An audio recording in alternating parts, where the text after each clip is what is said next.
Okay. What's that?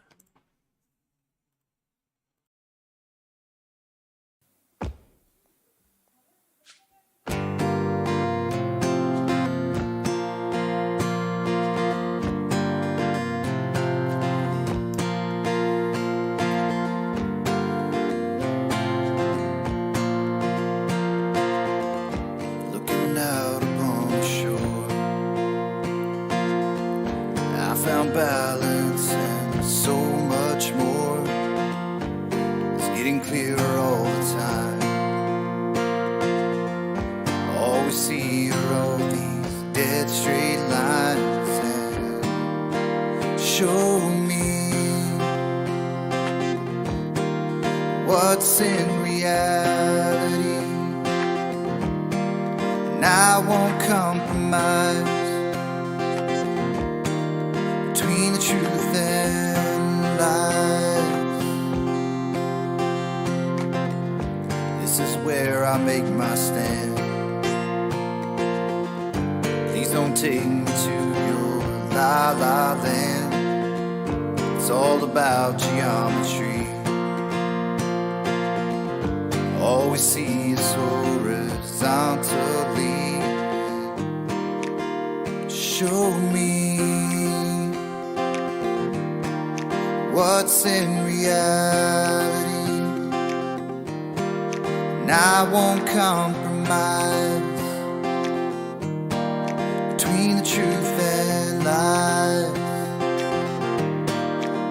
Show me what's in reality, and I won't compromise between the truth and lies. Reality is all I see. I don't need your fantasy. I've had enough of sophistry. I'll find my own philosophy. Reality is all I see. I don't need your fantasy. I've had enough of sophistry. I'll find my own philosophy. And you can't bend reality into what you think your cognition sees. Something's happening to me. Don't remind me of how things used to be. We don't need no sycophants. Aren't we all just so sick of that?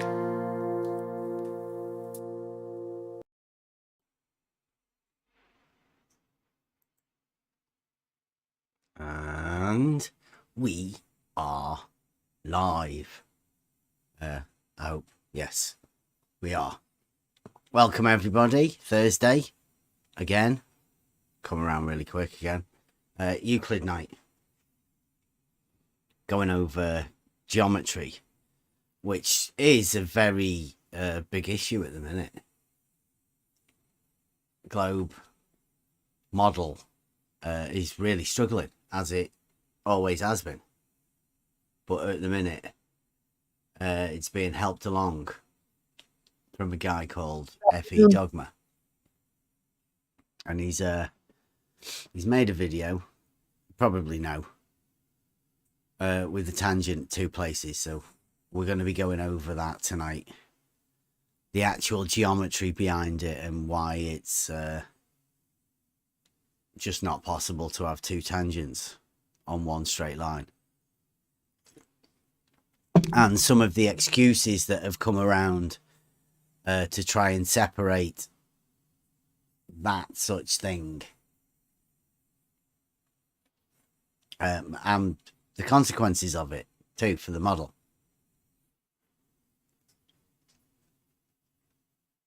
Yeah, so that's what we're going to be going over tonight. We do have a bit more people in tonight. Normally, people have stayed away from logic, geometry. The midweek session ones have been hours for quite a while. Hours alone.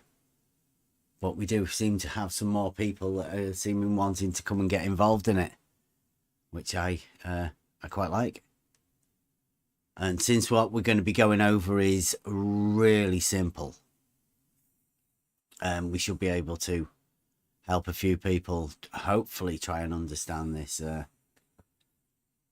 whatever it is that's going on at the minute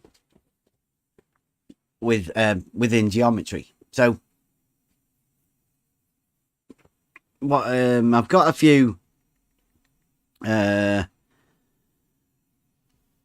comments, I think, first to go over. Here's one as well. This is one of the first ones.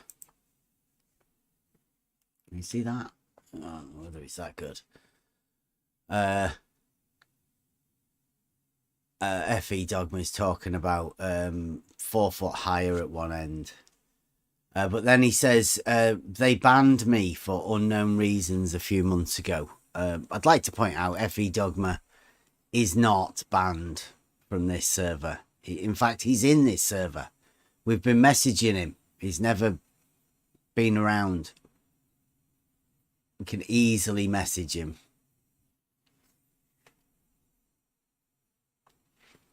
And we have a few comments. May have to go into a different room. It seems like this one's a bit hectic. I'm going into Agents Live for the time being.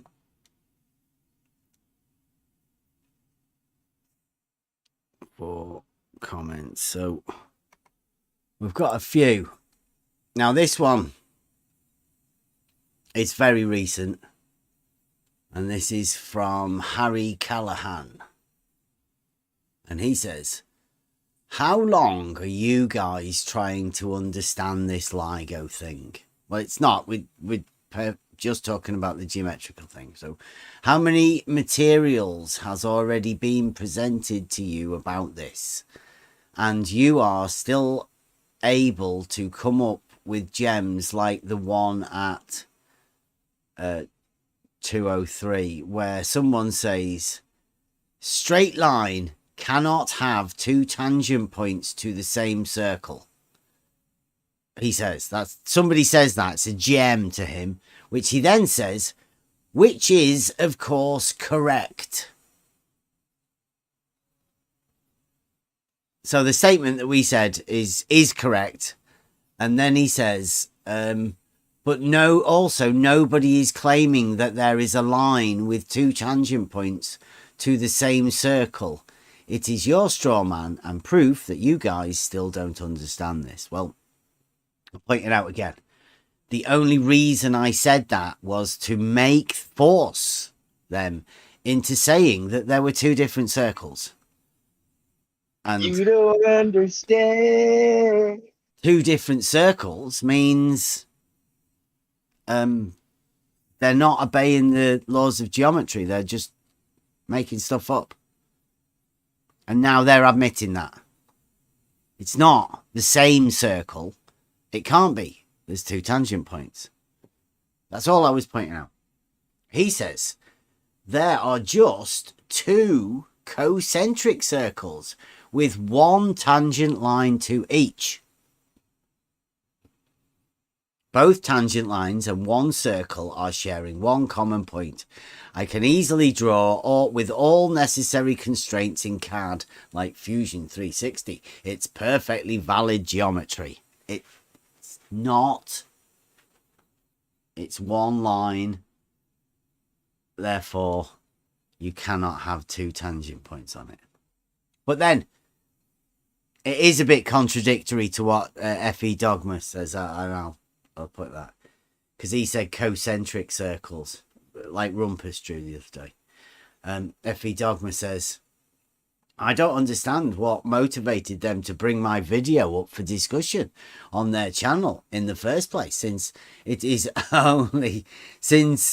not only is it over a year old, I mean, it's been out for a year, but when those LIGO beam slabs elevations are plotted on a graph, as I showed in my video, using Bev's definition of a level line, that's my definition, not nobody else's, just my definition of a level line. Can I ask you where you got that definition from? I just made it. It's just mine. Like, you don't want it, because then you'll have taken it from me, and I can't hand you my definition. You'll have to go and find your own definition. Okay, the one I find matches yours though. Well, Theirs is stupid. Well, I say, like, please go out and find your own. You don't want to be taking my definition. You get called all sorts of names if you take the definition of level that I have. Like flat earther? Flat earther? Nah. No, we were redefining that as well, I think. I think so. Yeah. I still don't mind. It says, as I showed in my video using Bev's definition of a level line, those slabs are curved surfaces over 4 foot higher at the other end. Right, remember that, because that's pretty vital, that. FE Dogma is saying that there is a 4 foot difference. And if you plot it, the elevation profile of that line, using my definition of level, which is a straight line. Everybody should know that. It's just a straight line on a horizontal plane. He said to be 4 foot higher at the other end. Didn't even know my video was being debated until Bev left a comment saying I had 2 tangent points on the same arm. I'm still waiting for someone to give me a timestamp when I say that, he says. Let me just, I'll just, one after the other.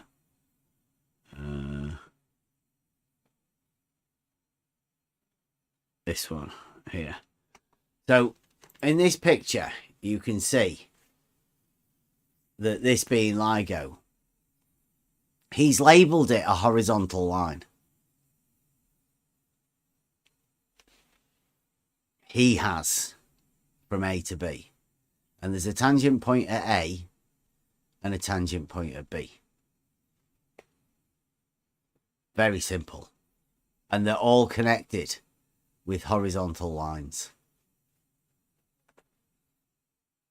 On FE Dogma's drawing. I've blown up this here, but this horizontal line is what he's wrote there. This is just straight from FE Dogma's video. I've just added A and B and blown up horizontal for you, so you can understand. He changes the line, he turns it round. The corner station moves from here to here. And we'll get on the whiteboard in a bit to try and explain this.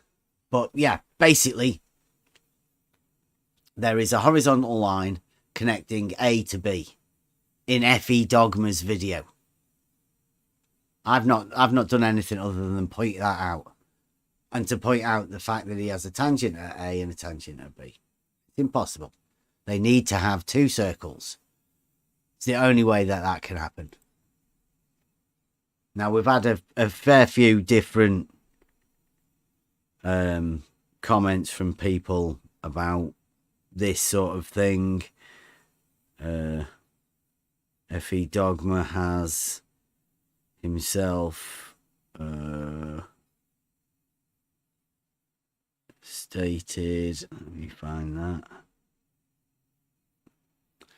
This is a comment from FE Dogma. Yes, there is a tangent point at A and at A and B. Can anyone please give me a timestamp in the LIGO video where he says A and B is a tangent to the elevation point? Right, so he does say yes. Yes, there is a tangent point at A and B. Very, very simple. Now, I don't know. Let me get on the board. Is anybody here confused about this? I am. Really? Yeah, I mean, a tangent point is where a horizontal meets touches one point of a circle. A horizontal? No, it's just a tangent point. It's where a straight line touches a circle, right? But there's no circle here. It's just a straight line from A to B. This is LIGO we're talking about. Straight line, A to B. You said F.E. Dogma said he could show multiple tangents. I didn't. And he said it'd be easy for him to show multiple tangent points. No, we've not talked to F.E. Dogma. Yeah. Seems like you're making stuff up. No, in the earlier comments, he said he could easily show. No, Ruhif. Oh, Ruhif. Yeah. In the CAD. Yeah, don't get mixed up with F.E. Dogma and Ruhif and the conversations that we've had, which you may be wanting to try and remember wrongly. I apologize. Just stick to the facts. F.E. Dogma has a straight line going from A to B, which is LIGO arm. It's one of the arms of LIGO. From A to B, and he has a tangent point at A, and admittedly by himself, he has a tangent point at B. Straight line, 2 tangent points. It's impossible. Right? I'm not saying it is possible. I'm not arguing for it. I'm just saying and pointing it out that F.E. Dogma has done this. He drew this. He made the video, like he says. It was over a year ago. This video's been out for over a year and nobody has noticed it for some reason. Not our problem that we did notice it when we went over it. Remember, we were going over this because we were trying to work out the conflict that a model gives you when you relate a straight line in reality, geometrically, and the confusion that's occurring. So where we came from was Lake Pontchartrain. We'd just gone over a video that Blue Marble Science had put a 90-foot hump in the middle of the lake. Pontchartrain. A curve. Walter Bislin drew a curve in the thing. Jesse Kozlowski drew a curve. Blue Marble Science drew a curve with a hump of 90 foot in the middle of it. They all said it. Now what we've got with LIGO, because when we went to go and reference it, because they said we didn't know what a straight line was. So we went to LIGO to have a look at LIGO. And we went to this video. And now we've found some indiscrepancies. We just point them out. We pointed out that the bridge, Lake Pontchartrain, I mean, it's impossible to have a 90-foot hump in the middle of it. Goes against all the laws of physics and everything. But they didn't care. So we went to LIGO to have a look at the straight line. Now we've got problems with this. Well, we don't have problems with it. It's really simple. It's just, it does seem like there's a load of gaslighting going on. There are a load of people that seem to think that we don't understand, but we do. It's very simple. That's how hearing we if they ended up change the here. definitions. Uh, I'm hearing them if they change the definitions of everything, then it all fits. That's I don't see a great point being made by the By who? dogma or Ruhif. No, they've got no point. They've messed up really badly. And the only way they can get around it is pure confusion to everybody over something that's very, very simple. If you change the meaning of tangent, where a straight line touches one point of a circle, to a wavy line or multiple circles, then it fits. But then you're changing the whole meaning of tangent, where it's one line touching one point on one circle. Wow. Or you can change the definition of horizontal and say horizontal is a circle, therefore it touches everywhere on a tangent. Then what is that? Circle wrapped around a circle. Yeah. It's not the definition. Yeah, people are really bad at doing that. And they shouldn't just sort of ramble and make stuff up, should they? I'm just loading maybe they this shouldn't. video up now. Now, this one, we do seem to have lost Stark Otter from the chat just recently. I mean, I know we did. Ruhif said he didn't know who he was, and nobody knew who Stark Otter was. And he seems to have gone quiet for a bit. But this is a video that we were given just recently. Oh, let me get this.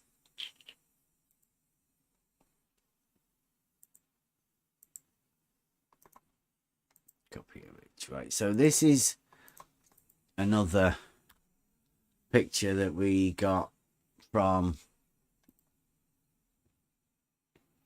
Well, this is actually over in, I think it was over in Geo's Earth Awakenings Discord server. FE Dogma doesn't want to come round here. He thinks he's banned. He's not. He says, again, Mobius, look at this diagram. Are you really going to claim that the line AB must be tangent to the circle because line BC is? So this is FE Dogma. And here is what we're talking about, is line A to B and to C. And he's put this tangent here on the side. Can you see? So he's just added a circle over here. Definitely on the side. So it's definitely not at A. Not attached. You can see that. So that's how FE Dogma, the guy that did the video, this is, I'm guessing, this is what he imagined when he said tangent at B. Remember? So this is one arm of LIGO, AB, and this is where FE Dogma is going to place the tangent. Rumpus, the other day over at Blue Marble Science, extended the radius of the circle and drew another circle, concentric, like that other guy said earlier. So these are just the different ways to get around this problem. Everybody up to this point has been drawing circles, right? You with us? There's 2D, you know, just traditional geometry with circles and radiuses like you'd imagine from school. Well, oh, it's not. But It's still processing.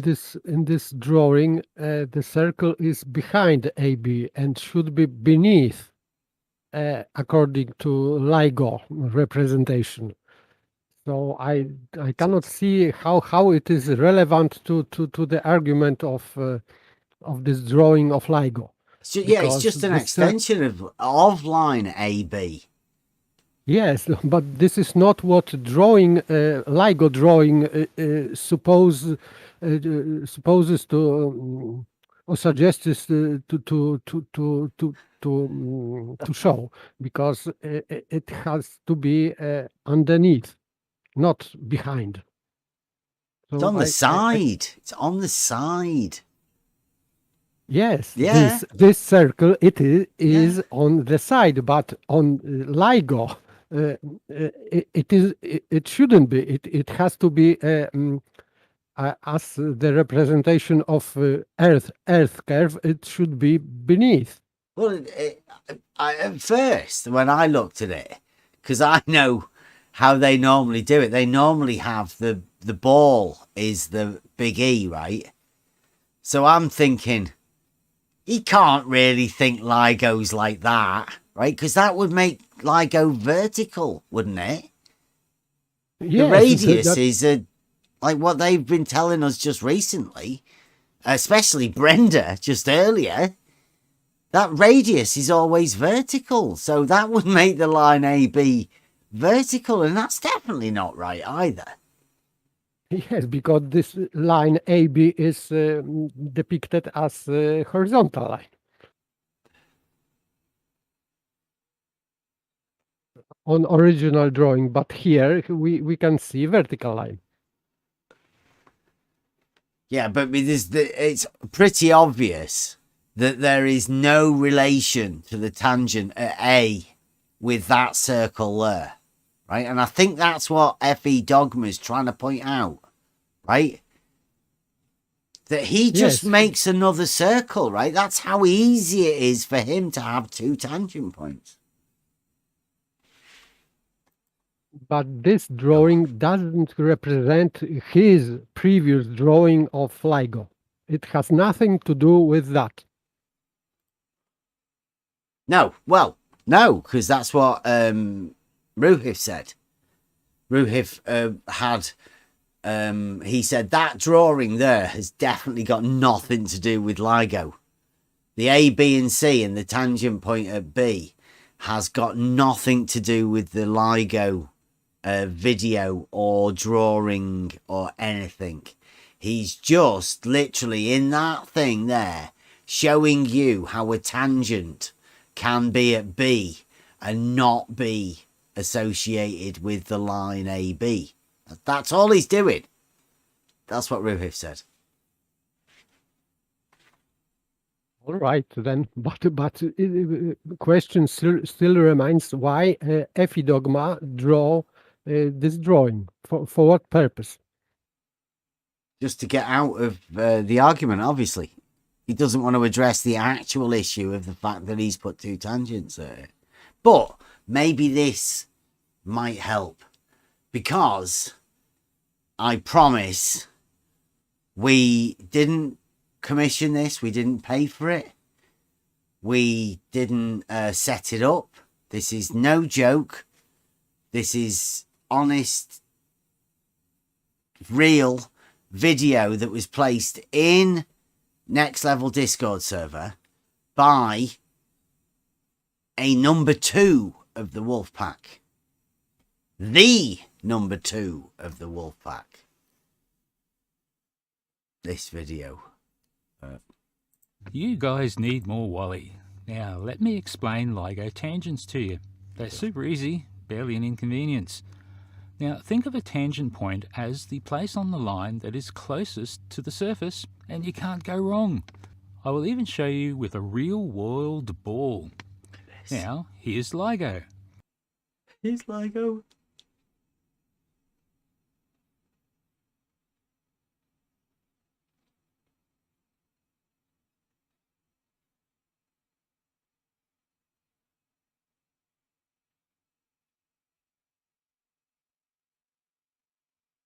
Here's a tangent on the line AB, and here's a tangent on the line BC. Now, only someone suffering dyscalculia with the inability to think in 3D is going to have a problem with this.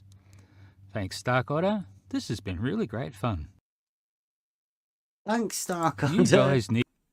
Thanks, Stark Otter. This has been really great fun. So, let me get rid of a few of these things off the screen, because I think they might be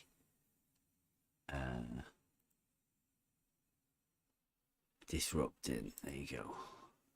How's that? Right now. So, in this screen now that you can see, we have the elevation drawings, flat Earth elevation drawings.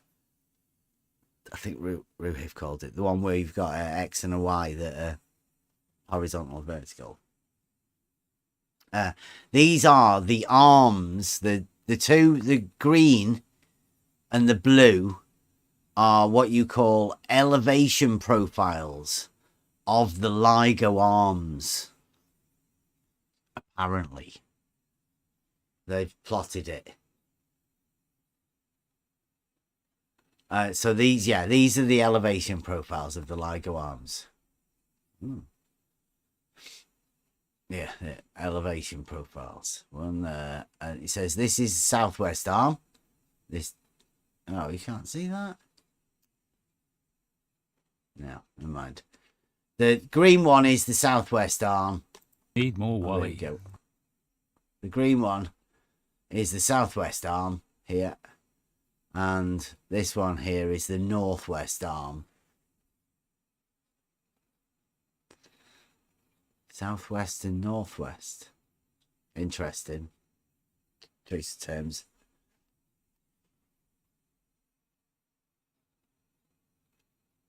It is interesting, that, isn't it? Southwest arm and the northwest arm.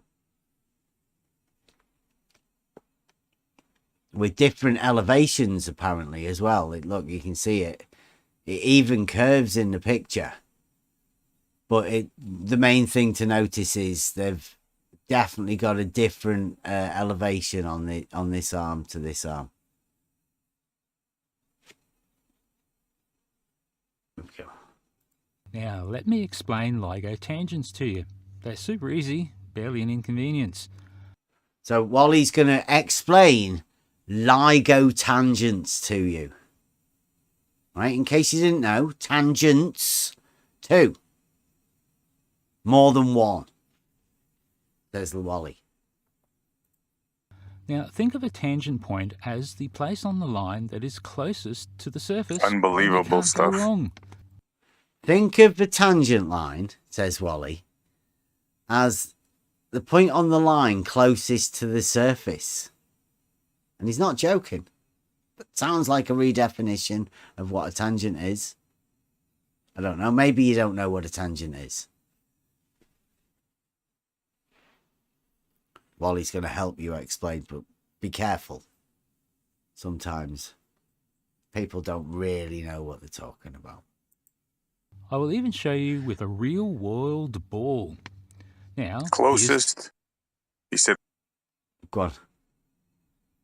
I'm saying he said closest. Yeah. To the circles. Yeah, the closest point. Yeah. He's going to show us with a real world ball. This is brilliant. Now, here's LIGO. Here's LIGO. A, B, C. LIGO.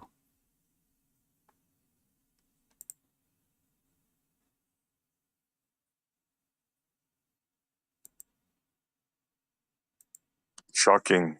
Look.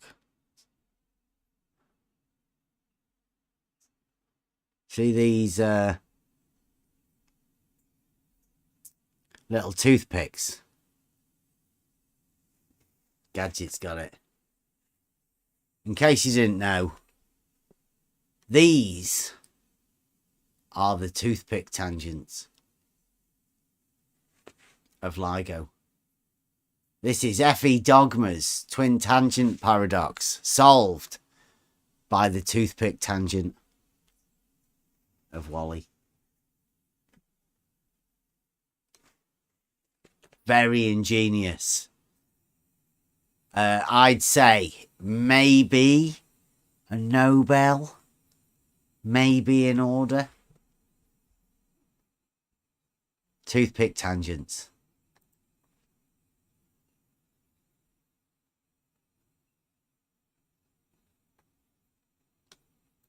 Look. He's marked them horizontal, so they're both definitely horizontal. They've got to be. I mean, how could they not be horizontal? If that's horizontal and that's horizontal. He's just got a ball underneath it for some reason. And toothpick tangents. I have to admit, just one small comment, that I didn't think it would get any crazier than Tangent Man. But just when you think something can't get crazier, yeah, you get toothpick tangents. Toothpick tangents. Genius. It sort of rolls off the tongue as well. The toothpick tangents of the globe Earth model. What required to make horizontals at LIGO. That's how you make the arms horizontal. Toothpick tangents. TT. Yeah. Here's a tangent on the line. Have you not heard of the AB. TT theory? Is a tangent on the line AB. Tangent at A. The point along line AB that is closest to the surface, says Wally. Finished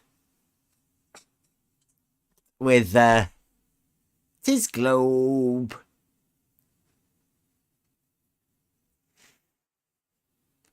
Yeah, he did. He really did.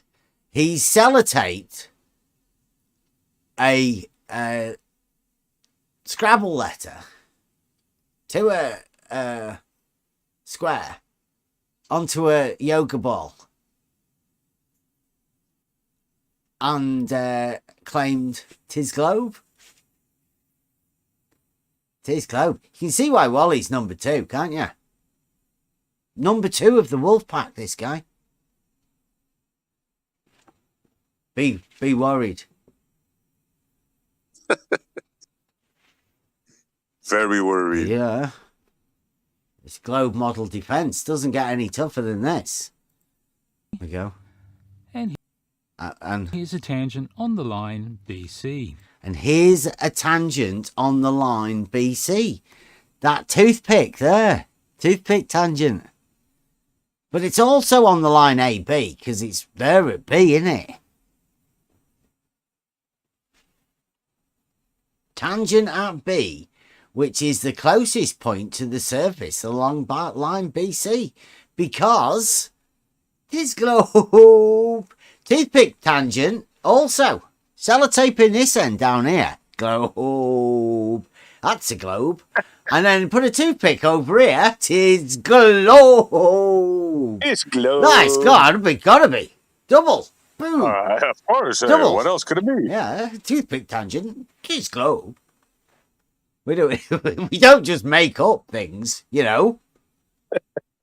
Now it says, now he sort of asked you. It's like he sorted it out for himself. Tis globe. He's asking you now. Now, do you think B is the closest point to the surface along AB? No, it's the tangent. This is the tangent point here, the real one where it actually fucking touches. There's only one tangent point. That's not a tangent point. At least not in reality. But hey, we're not living in reality now.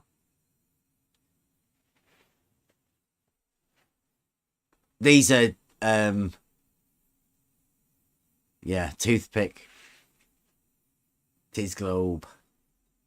Tis globe. See, so I mean, if Wally can't put sticky tape on a set square and point at toothpick tangents, it's like he is actually like really this Wally did this for us. What?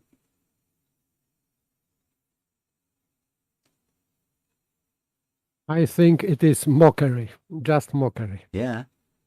His eye, the counting in the YouTube chat says, You clowns expend a lot of effort to deliberately not understand the globe, don't you?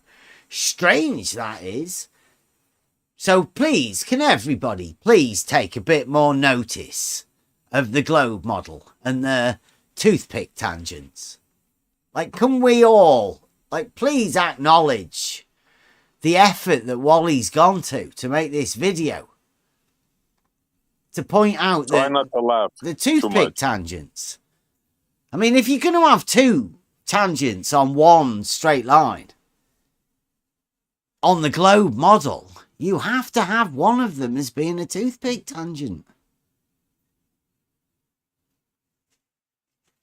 'Tis I the Count wants us to not be clowns and recognise this new geometry that's being made right in front of our eyes by obviously people that are much smarter than we could ever dream of being.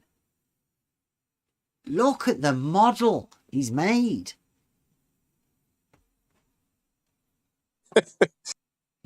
Really, this is Wally. This is the number 2 of the wolf pack.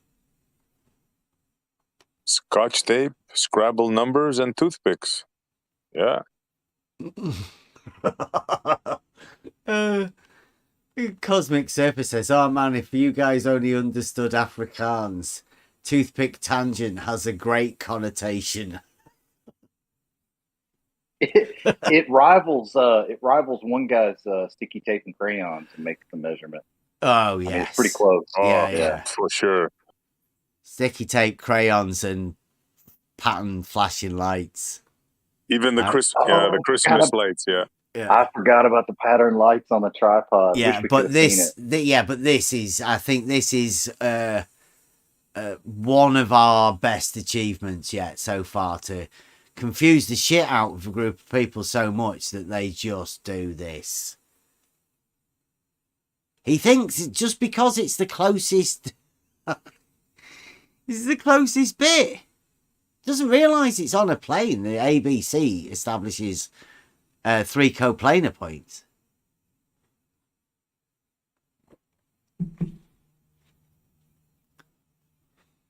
Doesn't understand the actual point of tangency either. At all. So, this is the state that we're at.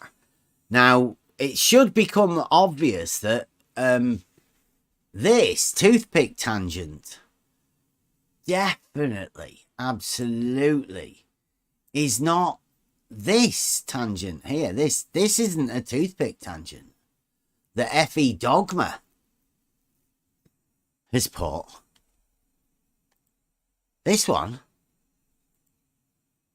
This one, Wally's done this. But Wally's done this in defense of FE Dogma's initial video. But this guy here, FE Dogma, the guy that made the video, has thrown Wally under the bus by just putting a circle on the side of Wally's been left with a yoga ball. I mean, where's Wally gonna? Wally can't just put a circle on the side of his yoga ball. That wouldn't fit. It would be really, really, really embarrassing to be dropped in the shit by FE Dogma, the guy that made the original video. And all we had to do is point out that he put 2 tangents on the same straight line. And look at the confusion that's been caused. I mean, we knew. I did say it right at the very beginning. He needed 2 circles. It's the only possibility. Geometry states 2 tangent points on the same straight line are impossible if you only have 1 circle.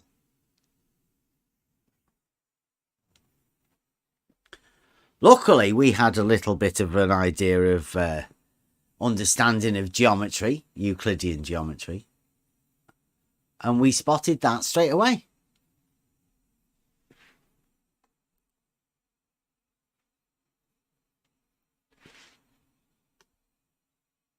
But it seems now we've got, so far, I think, Rumpus and Wally have taken this approach and Harry Callahan. Is it? Harry. Rumpus, Wally and Harry have all gone with concentric circles.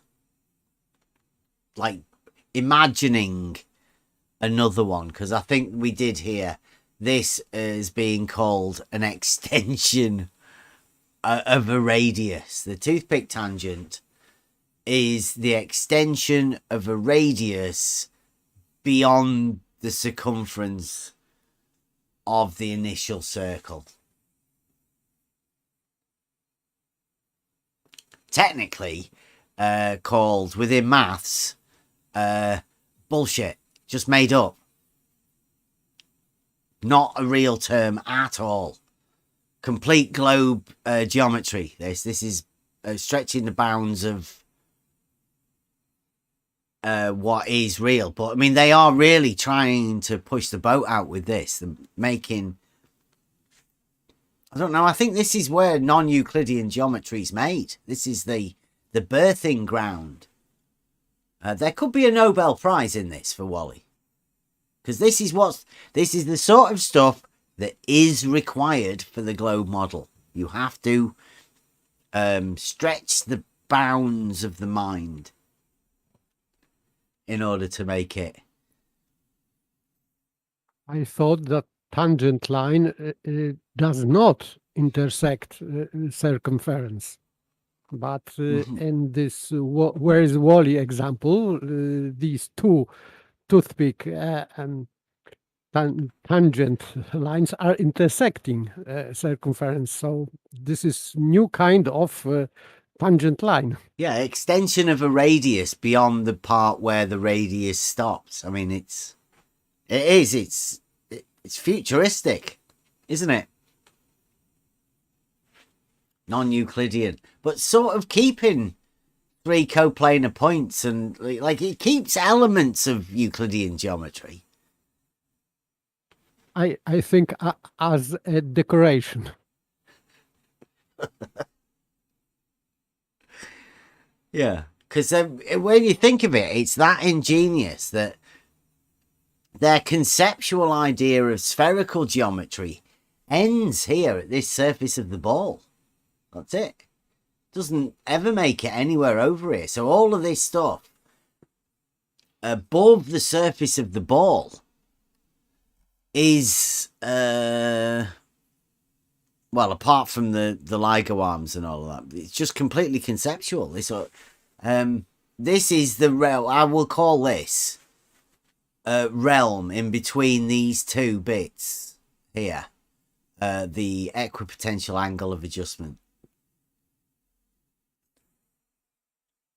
Because it is. This is no man's land in between here. This would be the horizontal path, and then all of this underneath, conceptual land. Fantasy. Can be whatever you want it to be. Toothpick tangents. Can make any shape you want. Call it a geoid. Anything below A, B, C plane. Just call it a geoid or something. Be really non-specific about it.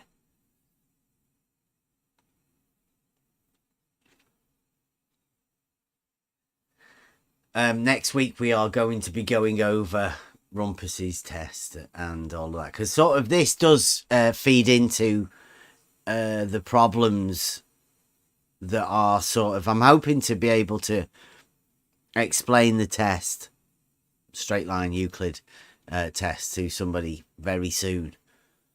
And next week we will be going over Rumpus and the Bedford level, Rumpus's new take on the Bedford level. Right, I'm gonna anybody got anything you want to go over? I'm gonna just clean the whiteboard off. So if you don't mind having a bit of a chat about something or whatever. Anybody got any other comments that they've heard from anybody? I know Mobius has been in the chat quite a lot. Mobius is an area. Oh,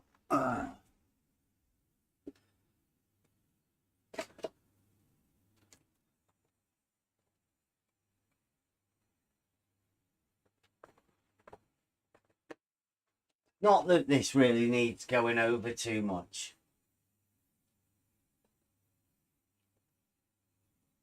But a tangent, I don't know whether most people, I mean, does everybody understands what a tangent is? Do they? I thought I did.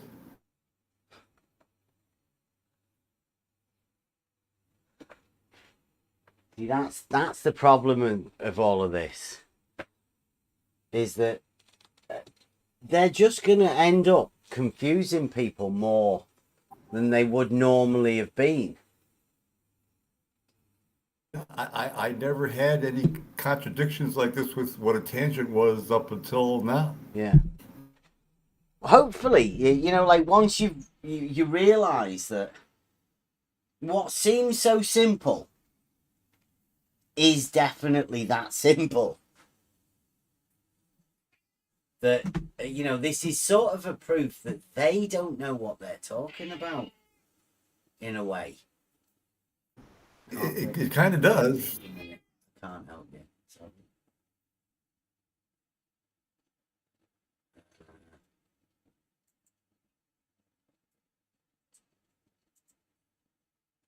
Okay, whiteboard.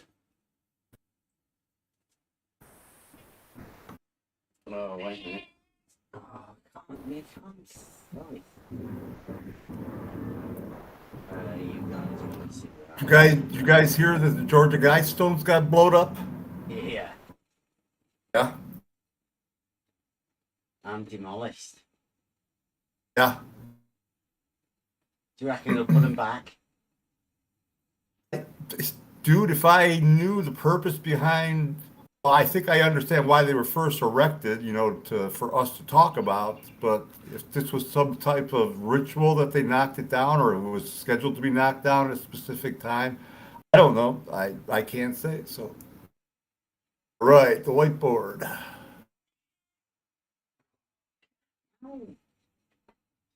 Right, I'm gonna put this. I think I have got a bridge of asses. Sorry, bridge of the model of vectors. Boom! Just as a straight line for us to put on there, so we can see that. So we've got one point here, another point there. So it's just a straight line. We can call this, if it's LIGO or whatever, A.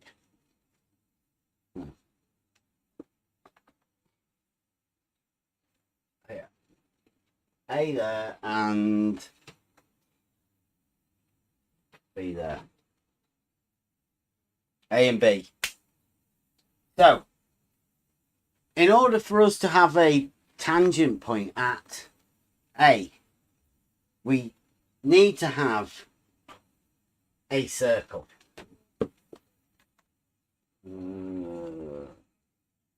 Like there, somewhere like that. That's so.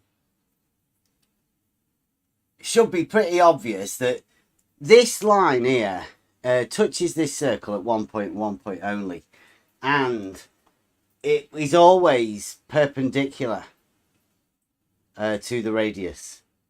That line and that radius diameter. Now, if this be the arm of LIGO, AB, should be pretty certain and pretty easy to understand that no matter how big this is, this circle, there's no way that this point here can lie on this here. It's impossible. So the only way that he could ever have two tangent points is to have another circle. Doesn't need to be any sort of size. I mean, little circle like that.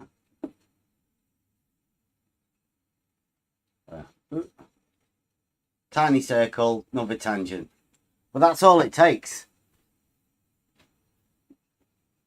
This line here, it can have tangent there. That would be the tangent point. There's the circle, there's the curve. You can only have one. Only possible to have one tangent point per straight line per circle.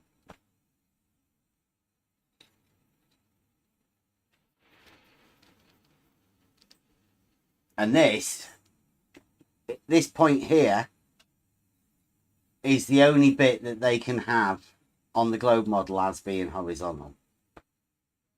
And that's why they've got a problem. So if FE Dogma would like to see, we've got this.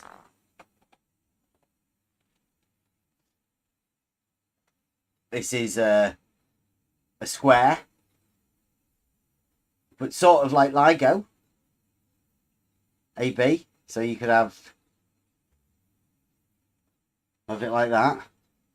So whereas this end would be A, and this end here, like this, AB, like that. And then coming towards you on this plane here is this one, C. So then what he does in his drawing is he turns like that, draws that drawing there with that arm as being here, and then he does that AB and moves B to over there, and then this one here is C. Like that, like that, and he has a tangent point at A and a tangent point at B.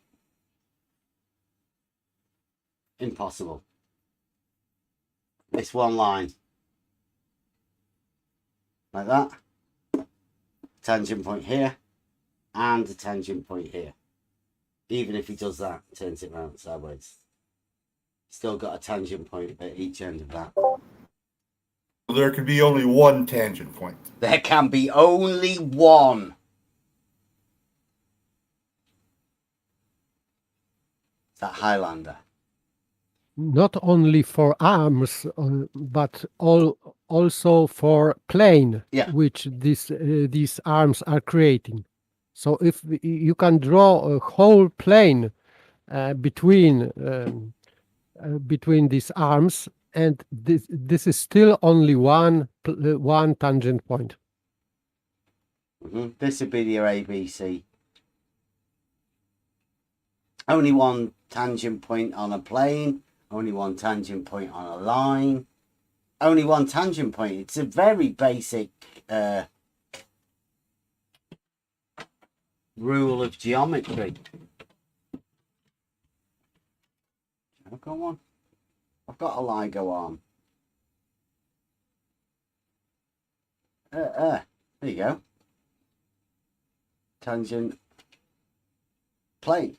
You can only have one.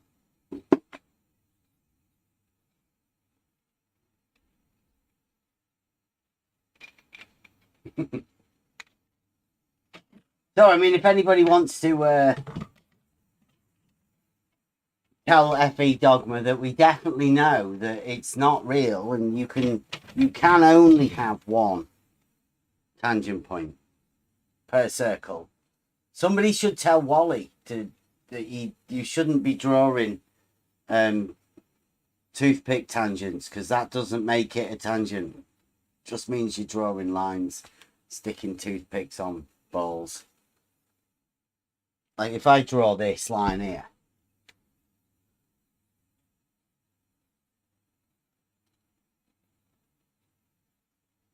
does that make that point there a tangent? It is not, and this line just drawn, it is not tangent line anyway. Well, we could call it a toothpick tangent. if we want to pretend you got a globe like Wally, like, oh, why can we not do that? Because we've just made shit up. It's not real.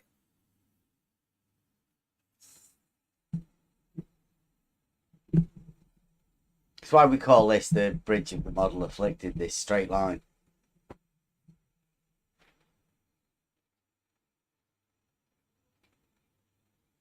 They cannot pass the point on this bridge, and this point is tangent point. Yeah. Yeah, it gets hard for the globe model to do that. I mean, I know they're going to say, well, we didn't mean that. And it's like, well, yeah, of course you didn't mean it. You don't know what you did mean because there's no meaning behind it. It's all nonsense.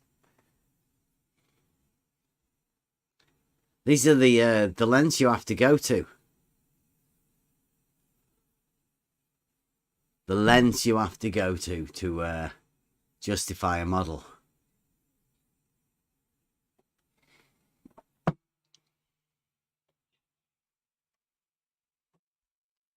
And we do have I can science that in the Discord chat. I'm hoping he's not going to get fed up, because I would like to have a chat with him at some point.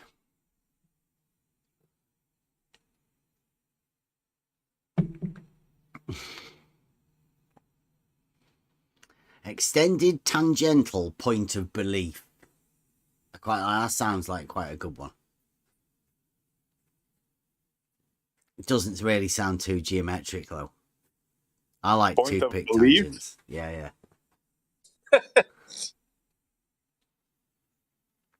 Okay.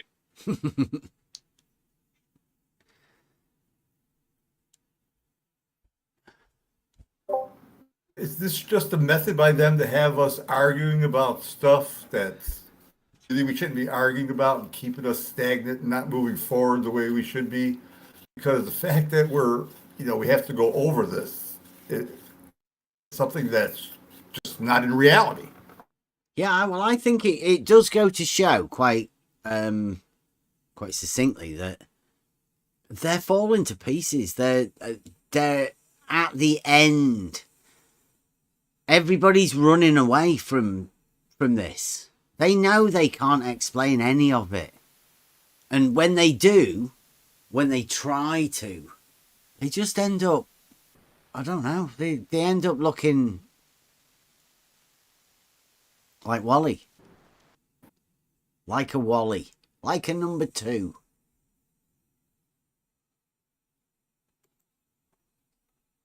I agree, man.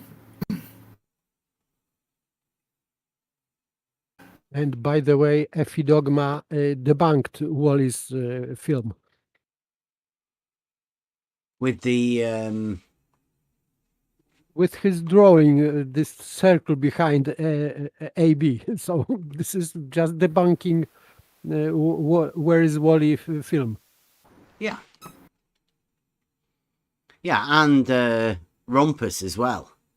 Rumpus just extended the circle, which would have pushed the old tangent to be not a tangent. Would have pushed it underneath the surface. Yes, he was swelling the globe. Mm-hmm. Which is sort of like what Wally was doing, but Wally was constrained by reality. Because he started off with a real ball. 3D ball.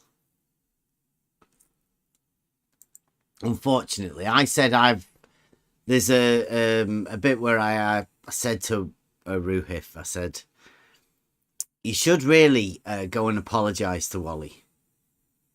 They've used Wally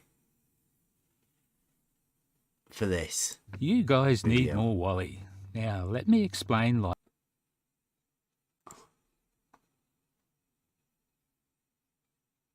They did. They've used Wally to do this. I'll even show you with a real world ball. A real world ball. Here's LIGO.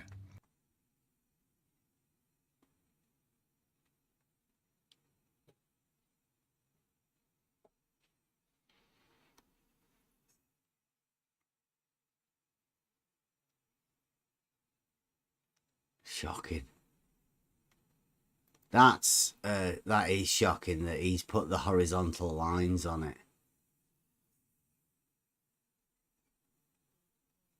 I feel sorry for Wally, but I know he's going to get out of it. They'll come to his rescue. He might have people in here now already working to save him. Twin tangent. The twin tangent paradox of Fe dogma has been saved from the globe model by Wally with the toothpick tangent. You'll be seeing and then debunked by Fe dogma himself. Well, I don't know. See, I think Fe dogma did that thing first. Maybe, but argument still holds. It means it is debunking. Yeah. Whatever was his intention. I said to Ruhif, I said, why did you not tell Wally? Because Ruhif said that he could have multiple tangents. He could have infinite tangents along the line A to B. So Ruhif knows that he can just put a circle wherever he wants. And that generates a new tangent. As obviously does Fe dogma. That's how Fe dogma and Ruhif solve that problem. But I said to Ruhif, I said, do you not think it would have been wise to let Wally know that what the consensus of the opinion was, to just go around and just draw another circle wherever? Because Wally seemed to have gone with a completely different approach. The toothpick tangent. Which is definitely inventive, but you would have thought that the rest of the team would have wanted to stay as a cohesive unit and not have these glaring contradictions within their ideas. Because Wally's living 3D, solid geometry, and Ruhif and Fe dogma are just doing 2D geometry.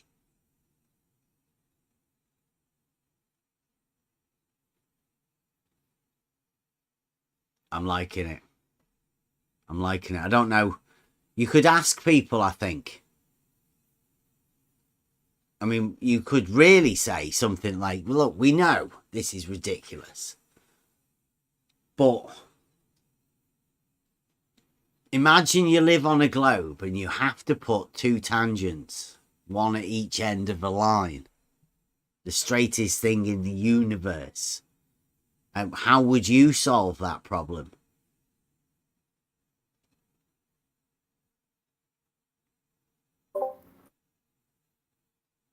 See a solution to that problem. We just draw another circle? Or would you be as inventive as to come up with the toothpick tangent, the extension of a radius beyond the circumference? I'd probably tie it up in a lot of confusion. Sorry, John. Yeah. Like doing an elevation profile of the straightest thing and then showing it curve up. Maybe. Yeah. I don't know.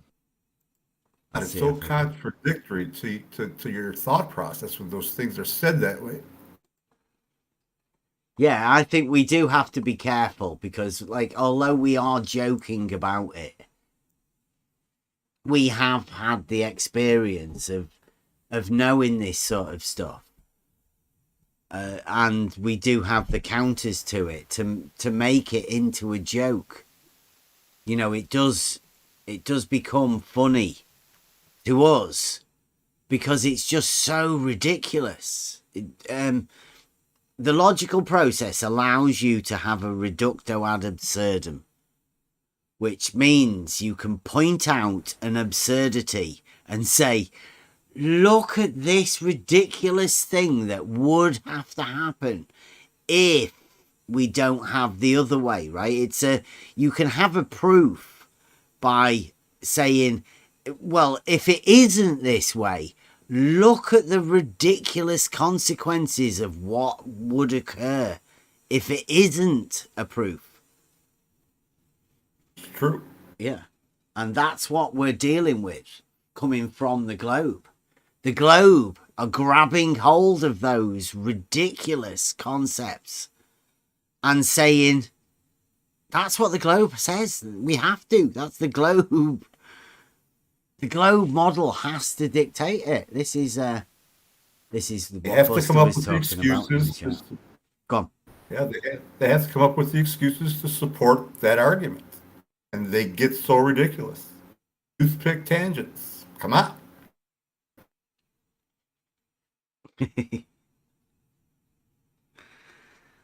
I'm trying to find the one bit where he said that it has to happen like that. Yes, when that this works on the globe and the geometry doesn't apply to this, something like that. Effie Dogma wrote in one of the comments. You presented it yesterday, I think.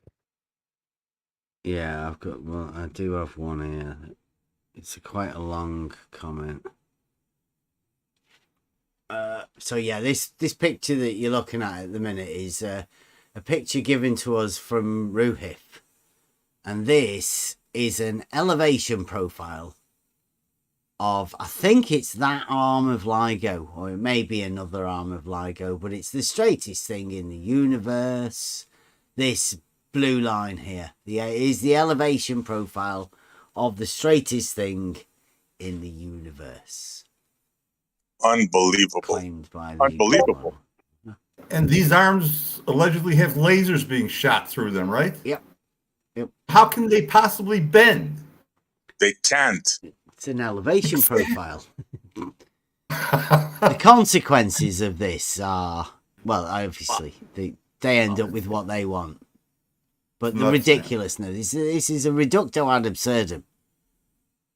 That you could draw an elevation profile of the straightest thing in the universe and it end up looking like a concave line. Astonishing. A horizontal straight line elevation profile looks like that. To beat it all, yeah, horizontal, yeah. The only way it can happen is it's a globe. It is globe. Oh. So this is Effie Dogma. He says, I am the one focusing on the facts. You are ignoring them. 2 tangent points I'm not ignoring. Fact. Plot those LIGO beam slab blueprint elevations on a graph. And they are a curved line. Which is 4 foot higher at one end. Are you claiming that those slabs are curved in reality? I mean, that's an Alice in Wonderland statement. I'll try and read it again, see whether you can make any sense out of this. I am the one focusing on in the facts. You are ignoring them. Fact. Plot those LIGO beam slab blueprint elevations on a graph, and they are a curved line, which is 4 foot higher at one end. Are you claiming that those slabs are curved in reality? They're meant to be the straightest thing in the universe, so no. Anybody else can answer it for themselves too. Fact, he says. Go on. But in this paragraph, he is saying that these lines drawn are curved, but he is making restriction that it doesn't work in reality. This is in reality it is supposed to be straight, but on the drawing it is curved. Yeah. So curved drawing means a straight reality. Yep. Yes. That seems to be what he's trying to say, isn't it? But now, it may seem confused to you. You may be hearing it for the first time. It may seem like you're the one that's confused by what he's saying. Well, no. He's confused You're the one that's noticing that confusion.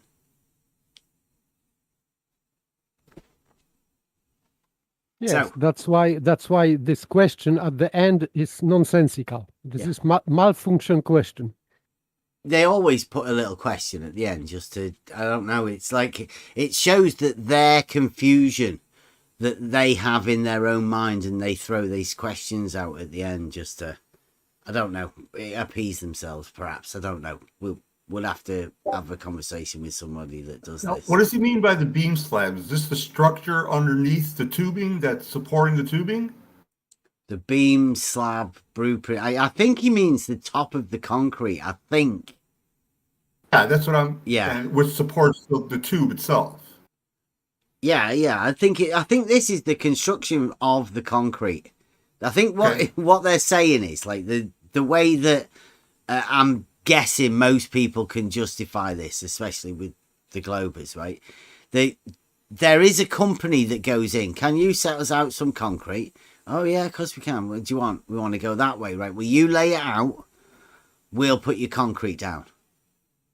And so they just lay the concrete down, and then they will have had somebody to come back afterwards to survey it. Supposedly, I don't know why, because they would have aligned the tubes and they would have known whether it would have been intolerances, right? That's all they care about, is that laser. So once the concrete's done, if they can put the tube in and all of that and get it all laid out on top of the concrete with no problems, then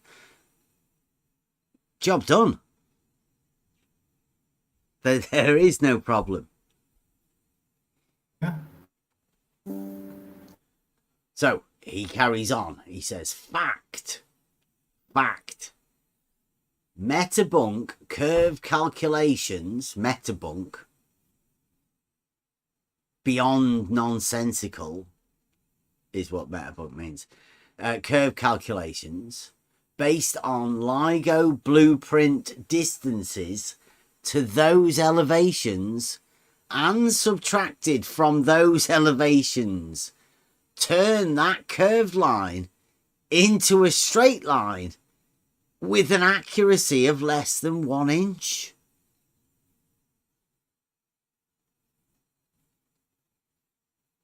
That's right. I'll read it again. Fact, he says, because this definitely makes it certain. You'll really understand it with fact wrote in front of him. Fact, metabunk curve calculations. That metabunk, that's Mick West and his crew. Well, it's just Mick West, really, I think. He did metabunk. Metabunk curve calculations based on LIGO blueprint distances, so just a distance, to those elevations, based on LIGO to those elevations. Curve calculations to those elevations and subtracted from those elevations. Turn that curved line into a straight line with an accuracy of less than 1 inch.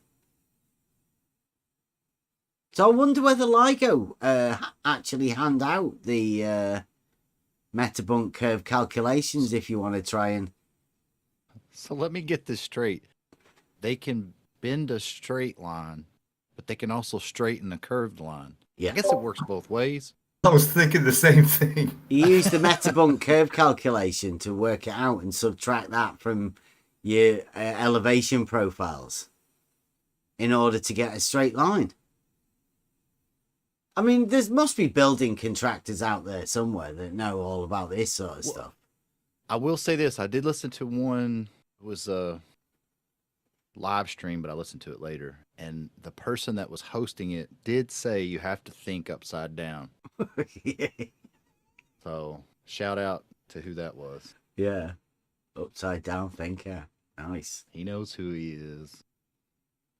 And this word fact in front of this paragraph. Metabunk curve calculations are facts. Yeah. Physical facts. Right, and he says, straight line less than 1 inch. What are the odds of that happening with curve calculations based on a level line of equal elevation being a curved line unless the globe is reality? What? Say that again. Let's go over that again. What are the odds of this happening with the curve calculations based on a level line of equal elevation being a curved line unless the globe is reality? Maybe that's that upside down thinking that you have to do. I can't even understand what the fuck he means. How do they form those questions? I don't even get how you could form a question like that. It's not even a question, is it? Easily. I don't know. You take yourself down a pathless path. Yeah. I mean, I would say anyway. Yeah, these sound like the ramblings of a madman. Oh, yeah. What are the odds of this happening with curve calculations based on a level line of equal elevation being a curved line unless the globe is reality?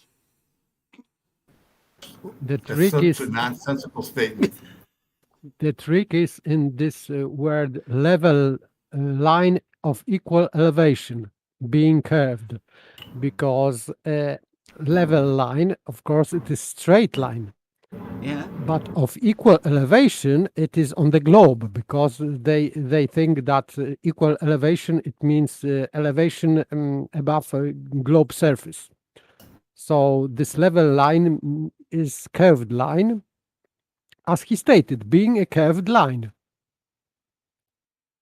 So it is, for me, it is simple. He's just said that level line of equal elevation being a curved line. This is in his sentence. I see it, and it's nonsensical. He says as well. Fact. Again, he likes this fact with a few full stops, 3 full stops. Fact. You keep repeating that I have, and then he quotes, 2 tangents also labelled along one arm. End quotes. That was me that said that. He says, yet you can clearly see that my diagram of the northwest arm is only labelled with 1 tangent at the end station. Why do you keep lying about this?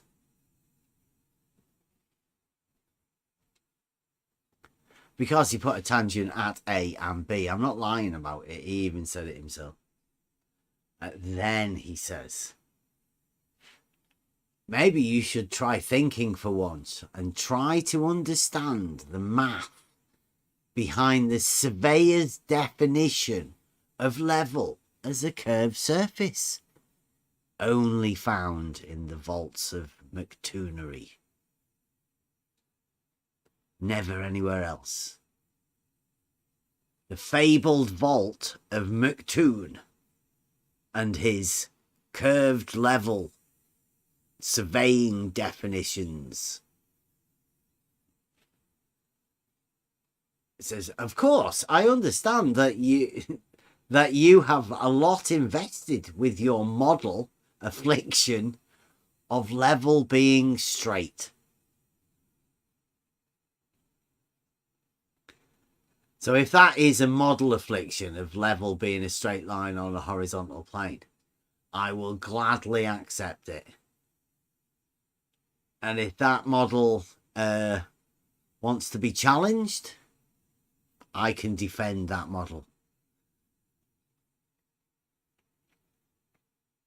We do have Blue Marble Science out there who does or says he has a definition to counter it. And a proof to counter it.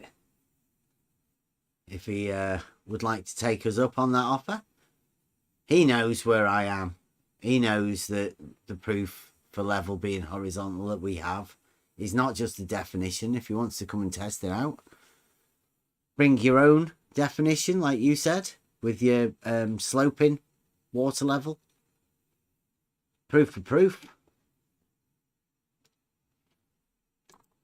I'll put my model of level being a straight line on a horizontal plane up against your model any day.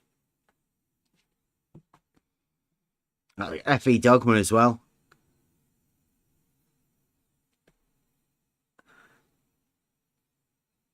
So he admitted explicitly that he is operating within a curved level. Just it. Yeah, but don't forget that he does have a horizontal line going from A to B. Yes, but level line beneath that is curved in his drawing. So he's confusing this horizontal line with it doesn't hold anyway, but he has drawn level line as curved line. Yeah, well, I mean, the fact that he drew 2 tangent points just goes to show the tangent that he's imagining, the tangent that most people might be imagining, isn't Earth based. It's just a random circle that he's drawing, and he can draw it anywhere. That's the point that everybody should be taking away from this.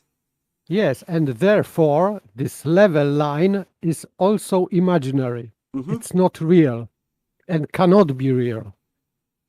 You can just take it away, and all you're left with is a horizontal line from A to B and a horizontal line from B to C. And then a load of adults that are imagining things, imagining where they want to place tangents on a plane, a horizontal plane.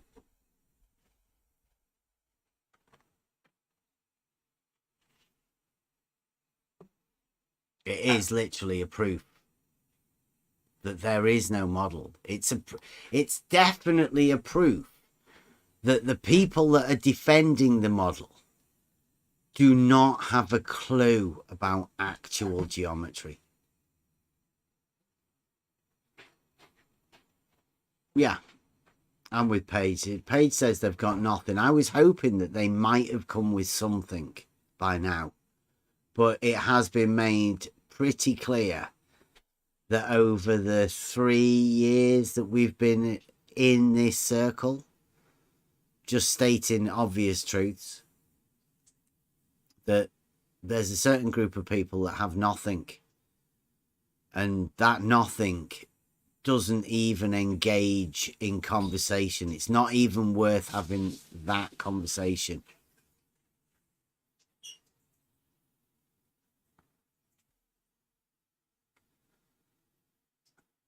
Because there is no conversation. They just deny reality and come up with toothpick tangents. I mean, toothpick tangents. As if geometry wasn't well enough stated beforehand. Somebody's got the nerve to think that they can just make something up blatantly and pass it off to you as a video that you're meant to be thinking that, you know, there's no way they're serious. I don't think, anyway. I mean, they could be pretty sad trolls. That's what's been done to them, so I think they're just continuing on, and I think that's why they feel they have the right to do so. Everything was created for them, and they're just continuing on with that creation, supporting it. Well, yeah, I do believe that most of the time people can generate models in their mind, but most people, when challenged about the model, will just deflect and go somewhere else, put it to the back corner, forget about it. True. The people that we seem to deal with can't do that. They put it right in front of them all the time, and it becomes their main focus. Their main focus is to try and find some way to realize it in their own minds. And that, unfortunately, leads to crazy town. Madness, yeah.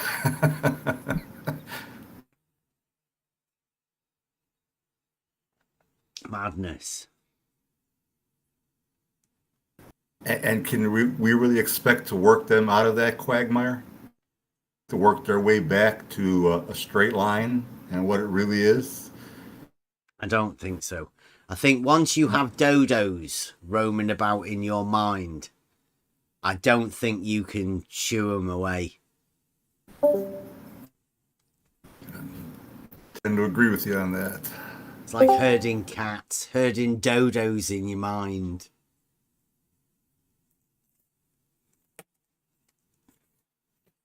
Quite like that. It's a nice analogy, that. Yeah, whatever. Dodos in the mind, chasing them around.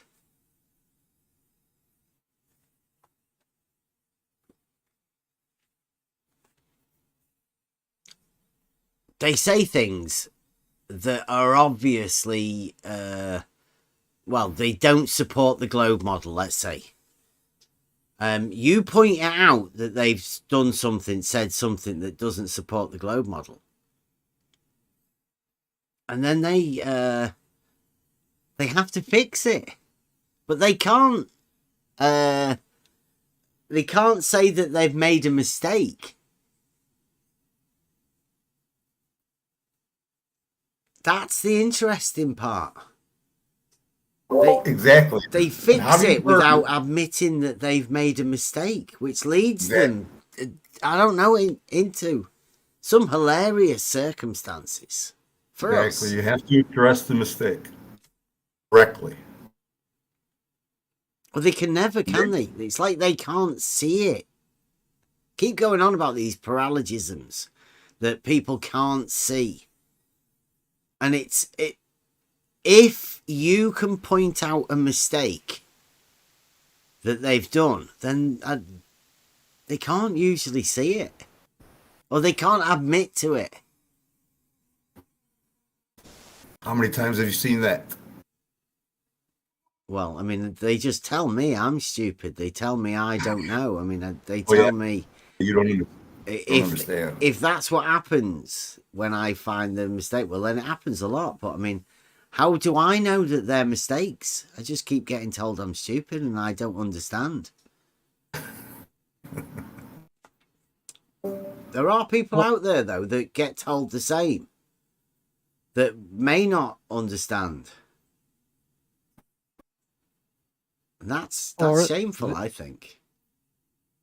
Go on. Or there is either way, if they are trying to defend their paralogism, they are creating new paralogisms, new contradictions to defend this one.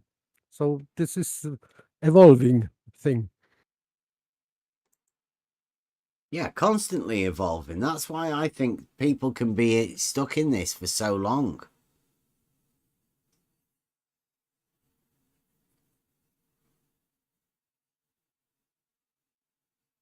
I hope you're being nice to them, Mike. Right, you don't need me video on anymore, do you? So, it appears that people want to see the straight line test that we're doing now. Next week, I think we should be going over Rumpus, and we'll go over Robotham, Wallace, and then Rumpus. I think next week. Have a Bedford, because we are getting ready for us to go down there and go to the Bedford levels again. Home of the level, on the level outing, annual visit to Bedford level.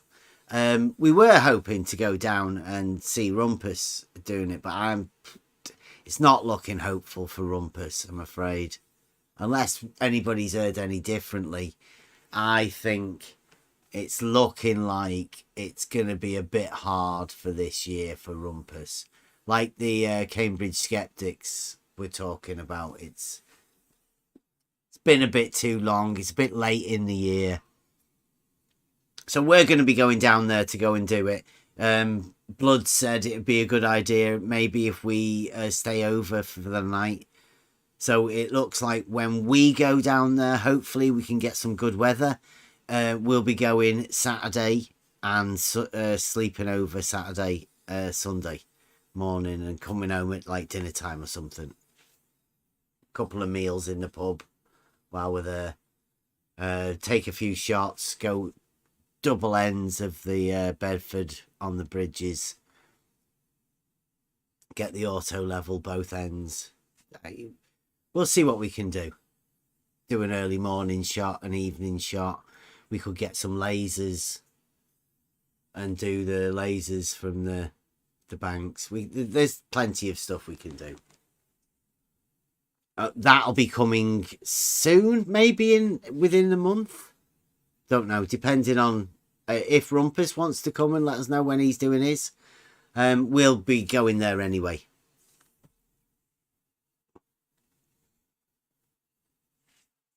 There's a guy in the chat who's never heard of tides.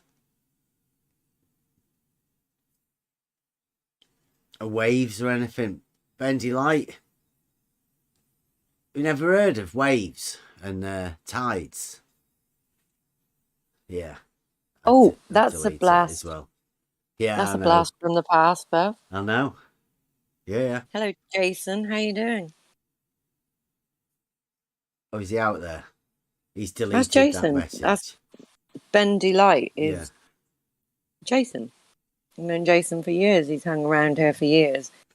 The funny thing is, he thinks it's concave. Oh, he's a but concave he goes author. around. Yeah, but he goes around laughing at anybody else who thinks any different. Right. Well, I mean, he should like the LIGO arm profiles, the elevation profiles. You should be getting hold of those. Bendy Light. Bendy upwards. Yeah. Get LIGO elevation profiles, bendy upwards.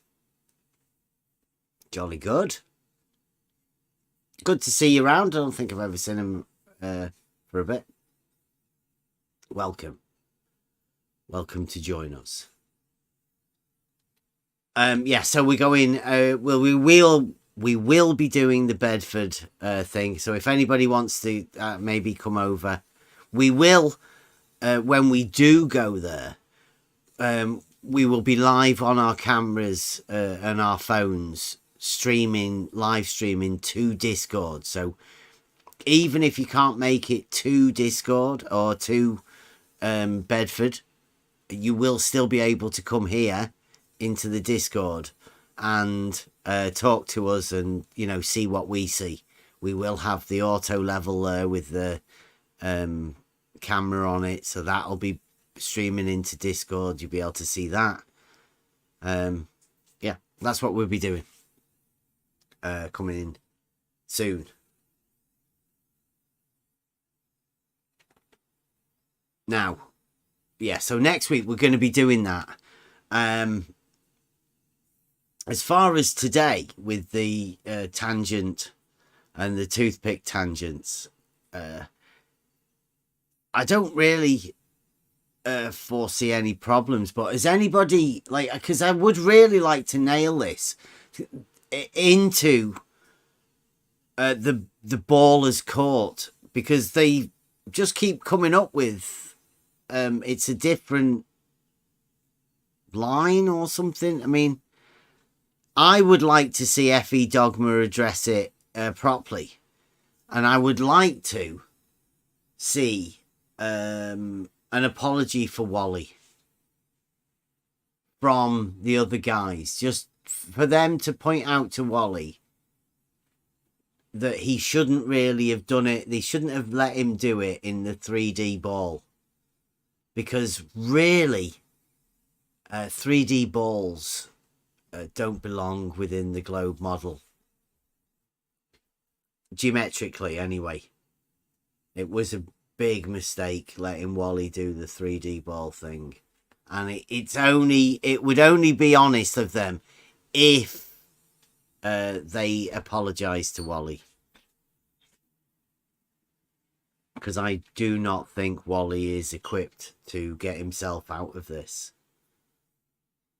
He's going to need some help and an apology, and you guys should keep him safe. I think on his film, even very naive Glober should easily see that that this tangent is only one at point A. Visually, you can see that real tangent point is at A. Even most naive Glober can see that. Yes, but I don't think any of them really want to come and look at it. Although the numbers have dropped now. Hopefully they did get to see it. At least the ones that want to come and find, you know, a truth or whatever behind it. If you want to try and rationalize whatever is going on and you spot a problem, then you would hope that that problem, at least somebody is aiding you to try and fix that problem, rather than just telling you how stupid you are and how you don't understand it. I mean, if it's crazy, then I would hope that you couldn't understand it. If it was a ridiculous concept, then yeah, not understanding it is a good thing, because it means you ask questions in an aid to help you understand the situation that you're in or the problem that you're facing. You can't compute it, so you ask, how do you sort that? You would hope there would be an answer coming back again. If there isn't, there's a chance that it's not just you. There's a big chance it's the person that you're talking to is trying to be a sophist and sort of skirt around answering the question directly. And I think that's where we are at the minute with a lot of conversations. Definitely. So, again, we will be trying to make things as clear as possible. And anybody wanting to come and explain this sort of stuff, I would like to be taken on a very simple process, starting at the beginning and each step of the way being understood. I would like that if that's what other people can do. And as an aid to that, I'm hoping to try and give as clear a picture of what I'm talking about to hand out to people so that hopefully they can then understand it, what exactly I'm talking about. A proof from conception to conclusion with definite steps, each one of the way which is clear to understand what the process is going on. That's what I'm hoping to give. And of course it is possible within geometry to do that sort of thing. I'm just hoping that we can learn, I can learn about rhetoric in order to communicate more clearly. But I'm hoping with the people that we have around here that all of us together can sort of work out the best way to do this. I do have there are a few people here that can actually help us do that. And I don't know about everybody else, but just over this last 2 or 3 weeks, I don't know, we've been some trying times, but the Discord server and what goes on in the Discord server every day. It's not just what we do here of a night time.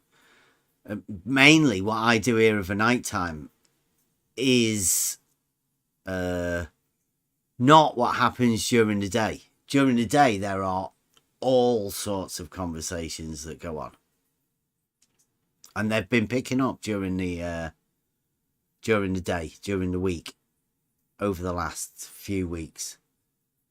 There have been many good conversations. And I'd like to thank everybody for that, because it has been good.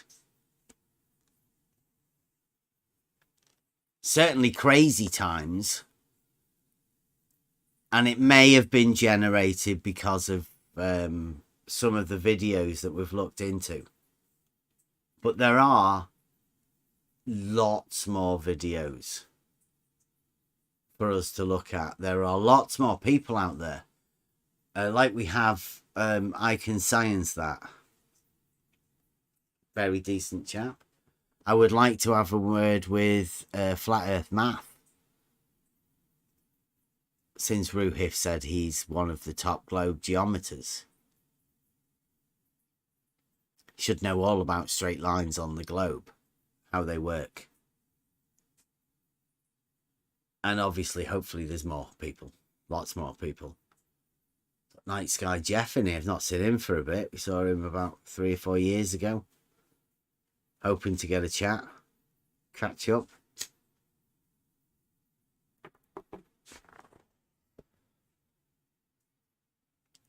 Right, so. I know we're not going to put the twin tangent paradox to bed. Because it obviously will still keep going on and on. But does anybody think there's anything that we've missed? Because I know we've been going over it during the day. Over the past, I don't know, 4, 5, 6 days. Ever since we started with it. It's been snowballing. And there are many other conversations that are going on. I can't keep an eye on all of them. So is there anybody here that's got any points that you think you've managed to get out of the Globers? I know Saragaki particularly has been at the heart of the geometrical proof. And there's been some good stuff coming from that. I guess it's hard to try and talk geometrically to geometrically illiterate people.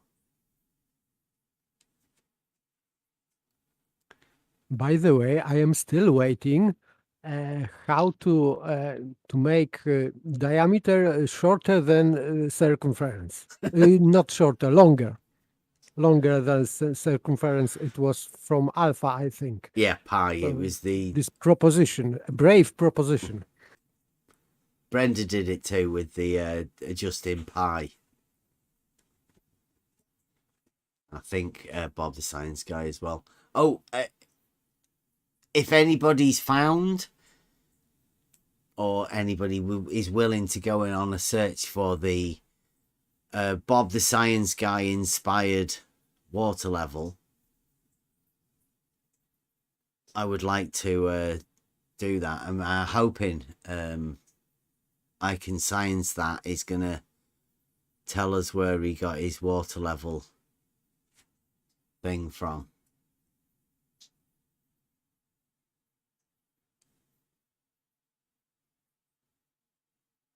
Would be interesting. Yeah.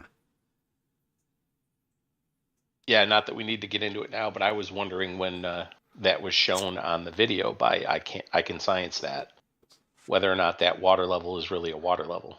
He did. I don't think he had any water in it. No, but even if there was water in it, would that work being a closed system like that? I would say so. Okay. I don't know enough about it, so I've never claimed to be a water level expert. I was thinking the same question, Kevin. I did actually have an idea of a water level on a wheel to show how the water level would work. Sort of similar to that, but again, that's one of the. What are you saying? A circular water level?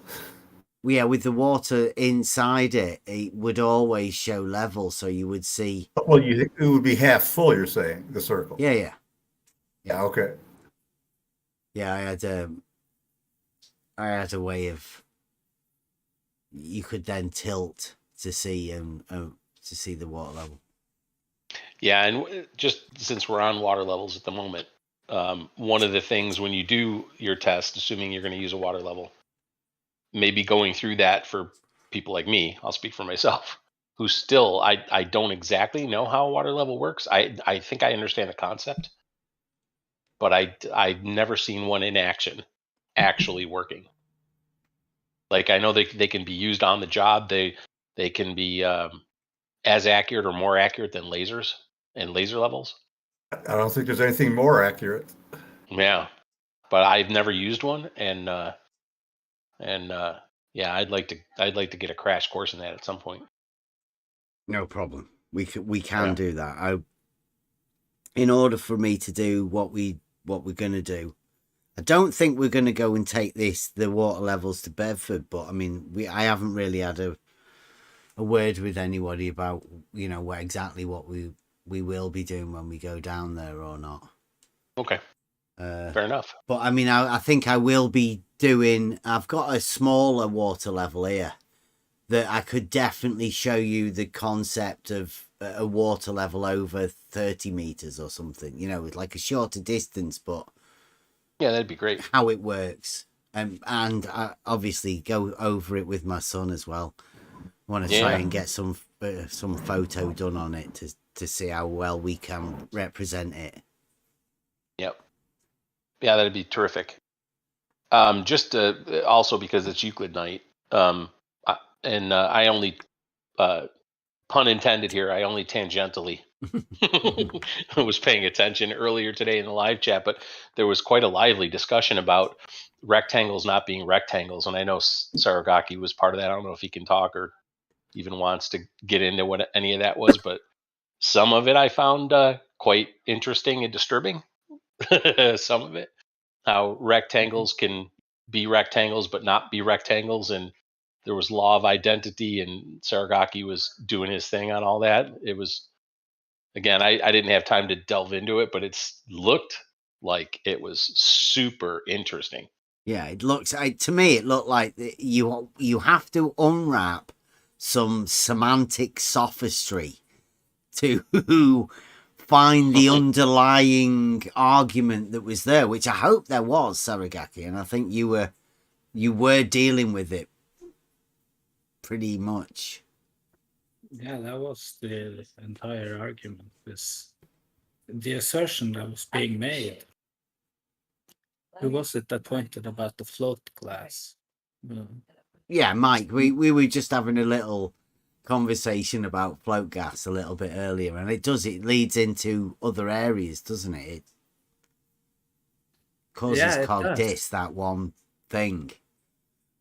Yeah, and some people can get triggered, right, and want to make claims about what, out of their own mind. Just make a claim in general, I guess. Based on this, that Mike was posting the float glass. So that the conversation ended up being about this rectangle, which was being pointed out by this person. I don't know who this person is. That this rectangle is in fact not a rectangle. And I'm like, hold on. It is a rectangle, right? Yes, it's a rectangle. But he's saying it's not a rectangle. To me, that's just the most obvious contradiction there can be. What was the term they used? Was it an approximate or something like that? He just put another word in front of it, didn't he? I think so. I think it was approximate rectangle. Yeah. Yes, exactly. Approximate. But it's still a rectangle, but not a rectangle. Well, he just defined it. An approximate rectangle is, and then gave the definition of a rectangle, didn't he? Just I'm not the original one that was being spoken to. I came in kind of in the middle. I don't know if the other guy ever actually gave a definition of an approximate rectangle. I tried giving one. Okay. So was that the same as a normal rectangle? The approximate No, my one. definition of an approximate rectangle ended up being a quadrilateral whose interior angles are within 2 degrees of 90.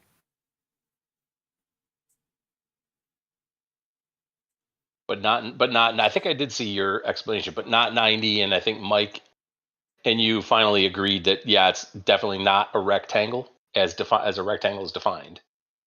That was not. I didn't agree with that. My definition includes an actual rectangle because 90 is within 2 degrees of 90. So an approximate rectangle I didn't get that. based on my definition, an approximate rectangle also includes true rectangles.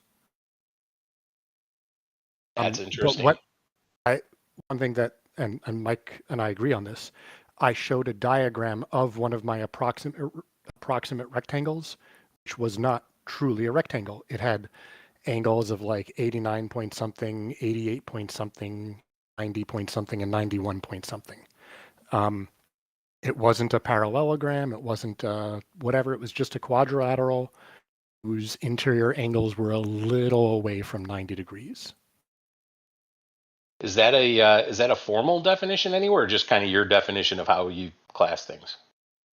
I just offered a potential explanation for what the other guy was talking about when he said an approximate rectangle, because I think the bone of contention was he was saying, it was W something, W whatever was saying, his definition of an approximate rectangle includes true rectangles, and Sarugaki, or I don't even know if it was him who was disagreeing, but somebody else was saying, no, an approximate rectangle cannot by definition be an actual rectangle.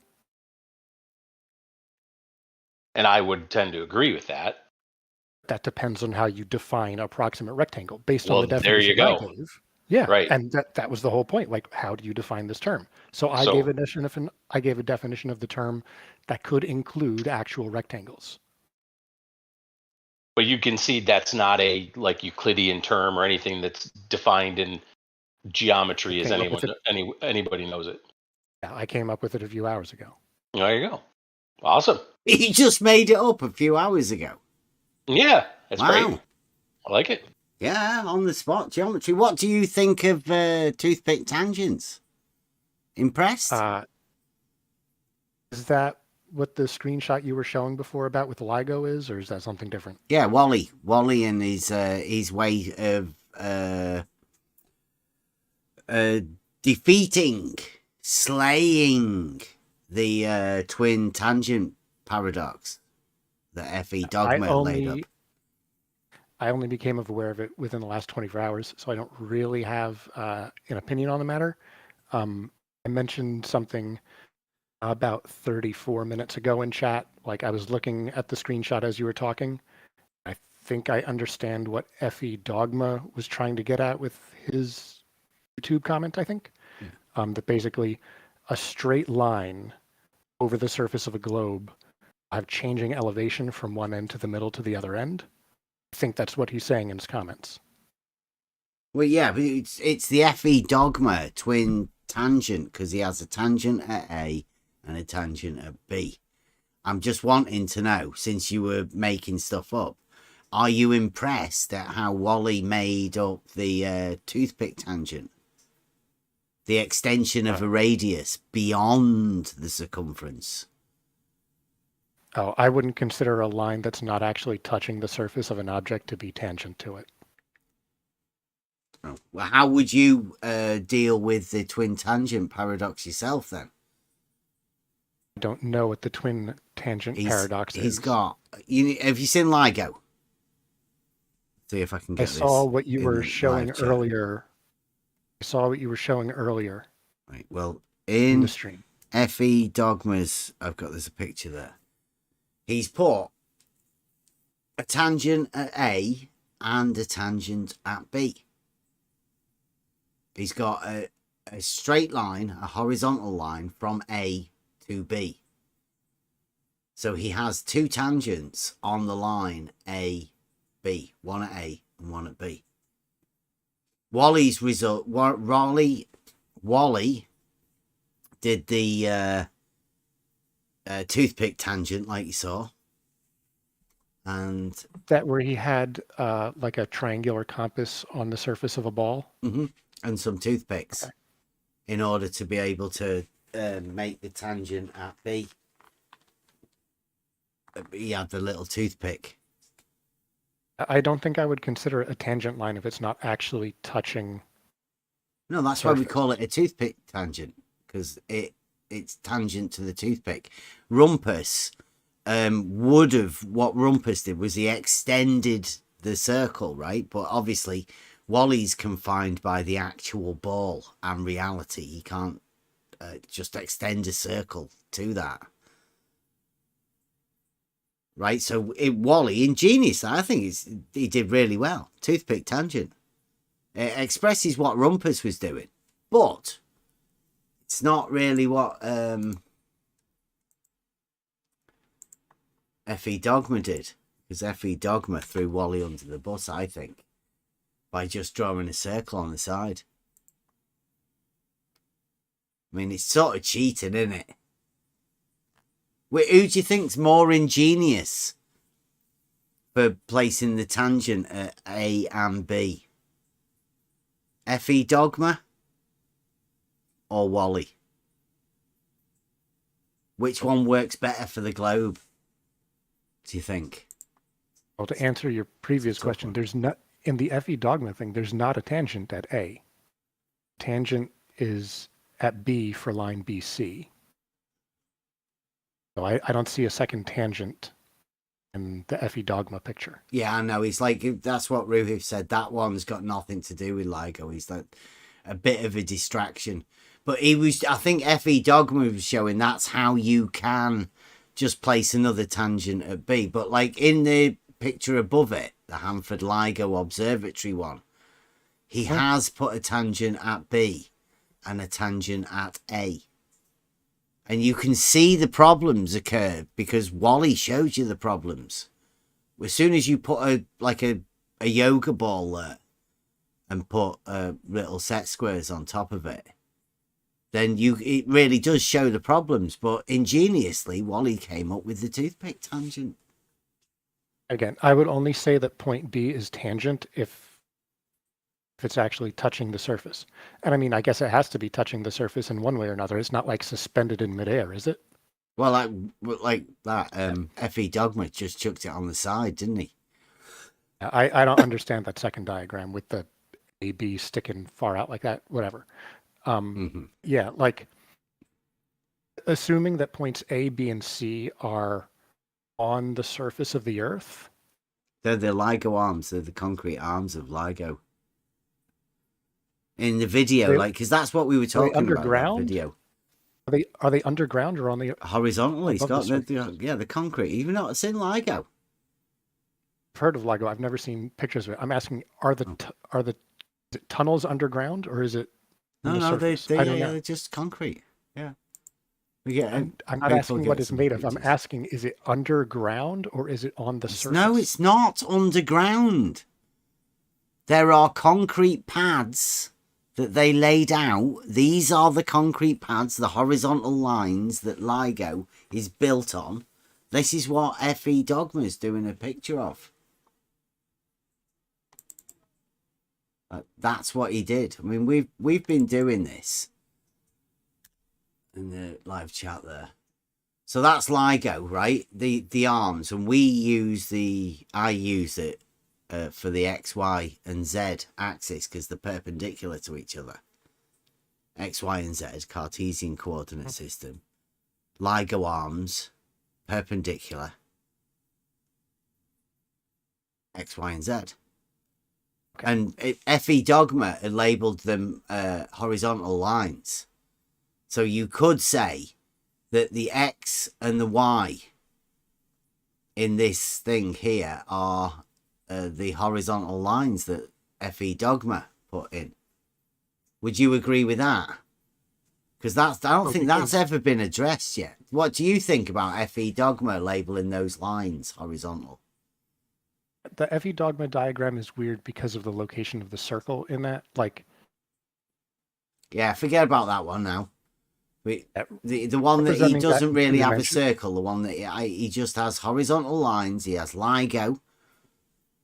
He's put some numbers on it, you know, like the Google Earth LIGO. And then he's got his plan underneath it that has a tangent and an arrow. Mm-hmm. And then some heights or something. And then a horizontal line going from A to B. And then underneath it, you've got the line from B to C. And he's got that labelled as a horizontal line. So you've got a horizontal line going from A to B and a horizontal line going from B to C.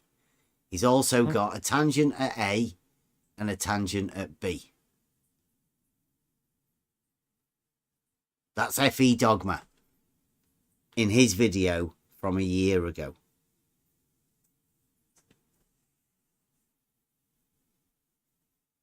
So what do you think about that? Because initially when we did the LIGO, we said X and Y for the arms and they're perpendicular, just like a graph in mathematics.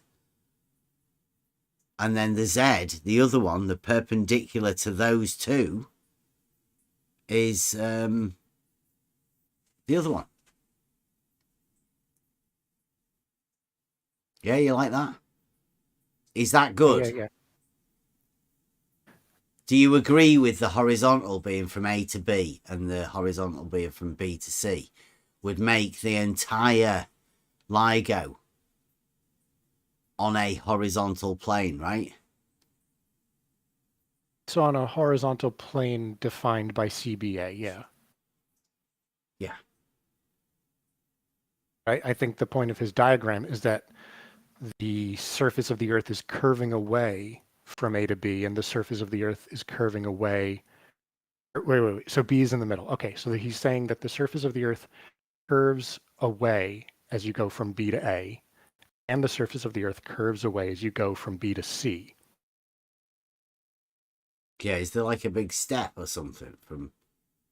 Well, I think you said that wrong. Yeah. You might want to look at it again and take a mulligan on that one. B is at the center. B is the corner station. So from B to A, you have a horizontal line. Yeah. And the surface of the Earth falls away from that horizontal line as you go to A. Yeah. Which is why the elevation of A is... Which is why he's got a bit of a problem with B's having a tangent on it. 529 and the elevation of B is 533. Yeah, that's the numbers he's put there, yeah. I think you're looking at it wrong. No, he's looking at the numbers. Elevation above sea level. Yeah, hang on. I'm going to have to look at this diagram again. Yeah, it's confusing, isn't it? Figure out what's going on. But thank you for the opportunity. Yeah. The horizontals is quite easy to understand, and from A to B is horizontal, and from B to C is horizontal, and you look at the X and the Y and the Z, and it all makes sense. But then you start looking at some numbers that they've put on there, and it just confuses the shit out of you. Oh, yeah, it's wrapped up in all sorts of... Gets a bit hard, doesn't it? Yeah. Oh, wait. Yeah. Okay. So looking at it again, this is like the diagram that I showed. Because B is in the middle, its elevation above sea level is the minimum. So the surface of the Earth drops away as you go to A. So that means A's elevation has to be higher than B's. And the same thing as you go from B to C. Yeah, it's not though. Surface drops away as you go to C. It's not. That means C's elevation has to be higher. Yeah, but B's higher than A, elevation-wise, according to the numbers that he's got there.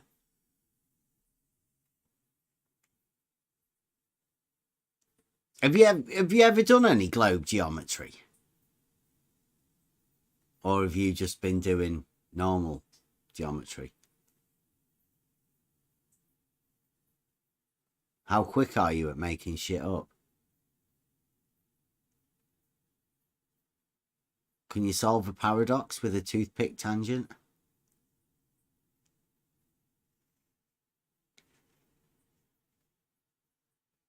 It is a hard task to deal with these aporia cul-de-sacs, let's say. He's saying he can't hear. Something's not right. So No, I accidentally turned my volume all the way down. I don't know how I did that. But yeah, okay. So in the diagram that I showed like 40 minutes ago, yeah, if B is the midpoint of LIGO, and BA is a horizontal line and BC is a horizontal line, then that means if the surface of the Earth is curving away from you as you go from B to A, that means for A to be on that horizontal line, it has to have a higher elevation than B. Likewise, when you're going from B to C, C has to have a higher elevation than B. If the Earth is curving away from the horizontal line as you go from B to C, then C has to have a higher elevation. Yeah, I'm gonna see if I can get you a elevation profile of those two arms. I've seen the Ruhif one with the red straight line and the curvy blue line. Yeah, here we and go. That's similar to the diagram that I showed before. Yeah, this one here. Can you see that? Yeah. That's the elevation profile of the arms of LIGO. So if you want to make it clear, there you go. They're the elevation profiles. Remember, horizontal FE dogma mark these. I can't read. What is that green circle on the left? Oh, tangent point. Okay. That's a tangent point. Okay. That's one of the tangent points. The other tangent point's at the other circle, bottom right-hand corner. So which of those points is C, which is B, and which is A? I would say C is the one right at the top right-hand corner. Because, a B obviously has to be the one where both of them meet.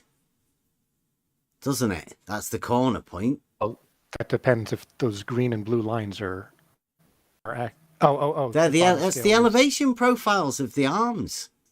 I'm looking at the bottom axis now. Oh, they're straight. Is it? Right. I know, it's straight, isn't it? They were telling us the other day, that's flat earth, that, isn't it? I know. But I mean, I guess that's what they have to do. They were forced into doing it, X and Y. Units on the bottom axis aren't labeled, which is what was confusing me. But it's distance, correct, on the bottom? I would presume so. It's Wally's. Like, I don't know. Wally was explaining the tangents to us. That's where I got this one from.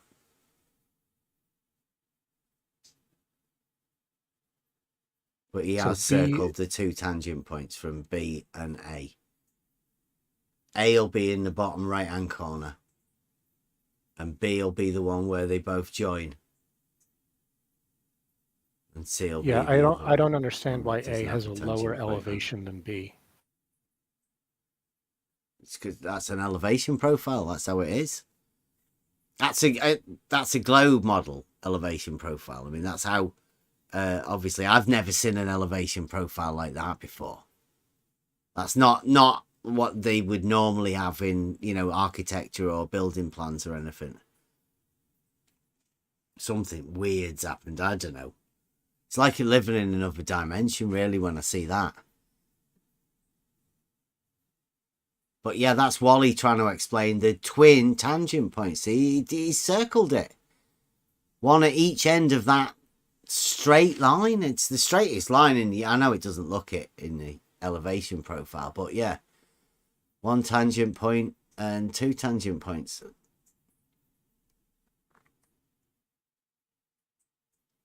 So you've got to be pretty inventive, haven't you, to be able to fulfill FE Dogma's challenge. Globe challenge. Globe geometry. Do you reckon you could step up and do that?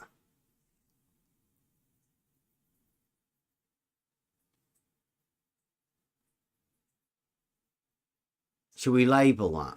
See if I can get a... I don't know how both of those can be labeled as tangents. I don't understand it. You don't understand?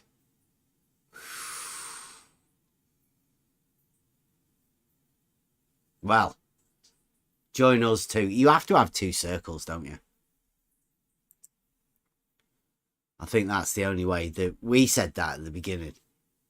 I mean, you could say that any point is tangent just by saying it's tangent to this elevation above sea level.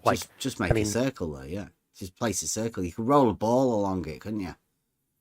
Although it looks like the ball would roll all the way down from one end to the other. Top of my monitor is tangent to whatever the distance is from the ground to the top of my monitor.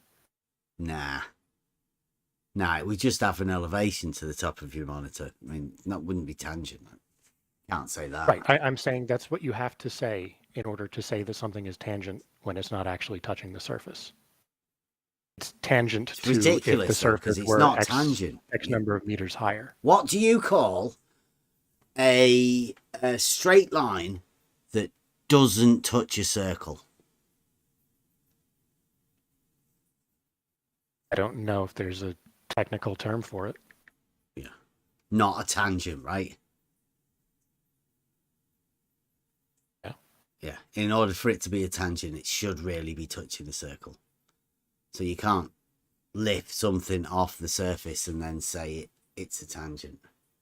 I agree. Like I said to them at the beginning, I don't know why it took a year for anybody to spot this, but in order for them to do this, you just have to draw another circle. Place a ball at the end or something. It doesn't really matter. But it bears no relevance to like one circle because that proves it's impossible. Can't be done.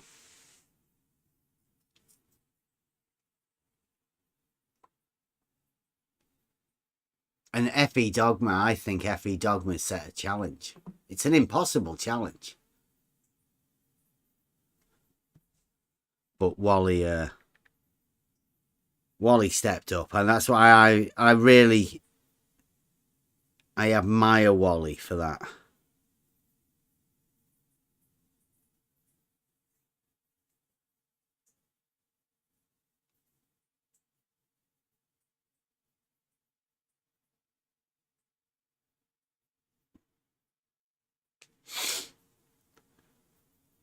Do you not?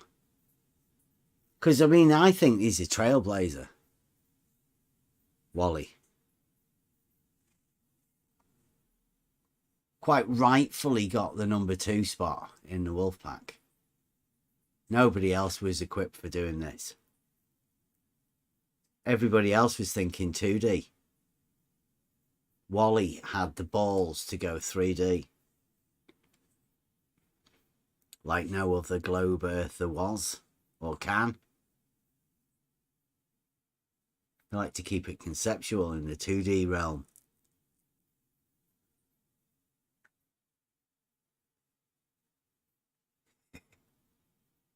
Thanks, Kev, for trying.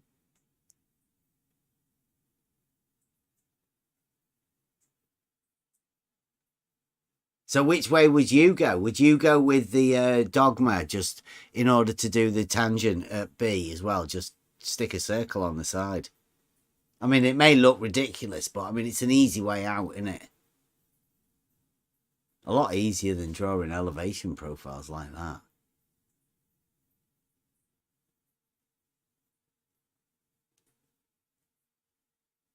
What Wally's done's looking more and more impressive, to be honest.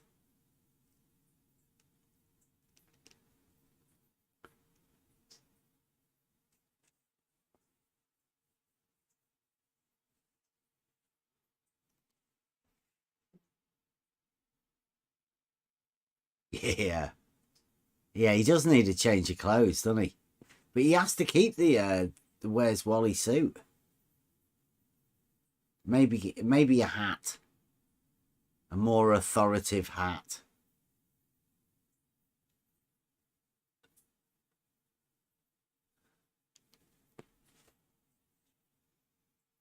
I didn't.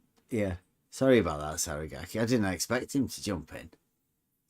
What were we doing? It was the explaining what an approximate rectangle was. Did we get that sorted?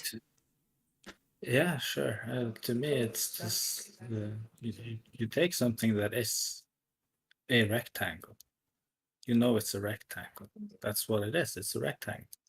But then you plainly state that no, it's not a rectangle. It's an approximate. Meaning it has been related to a rectangle to see that it is not a rectangle. It's only approximate, right? So it's definitely not a rectangle, this so-called approximate rectangle. So, but it is being stated that this actual rectangle is this approximate rectangle, as in not a rectangle. To me, that's a blatant contradiction. And we were just discussing that as the basis of the argument that he brought, calling this rectangle an approximate rectangle. It makes no sense because it's a contradiction. Yeah. And I just wanted to show him, but he wasn't very willing, seemed to me, to actually concede on that fact. Well, he kind of did concede to the fact, but at that point he also disassociated himself with having ever said that in the first place. So what can you do at that point, right? In order to do what he did is you start off with a rectangle and then you change the angles, thus making it not a rectangle.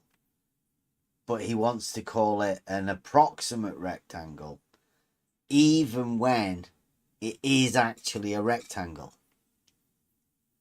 Mm-hmm.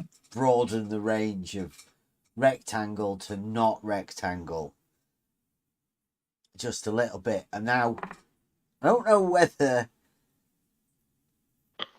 everybody's aware of that, but I mean, that's when Saragaki came in.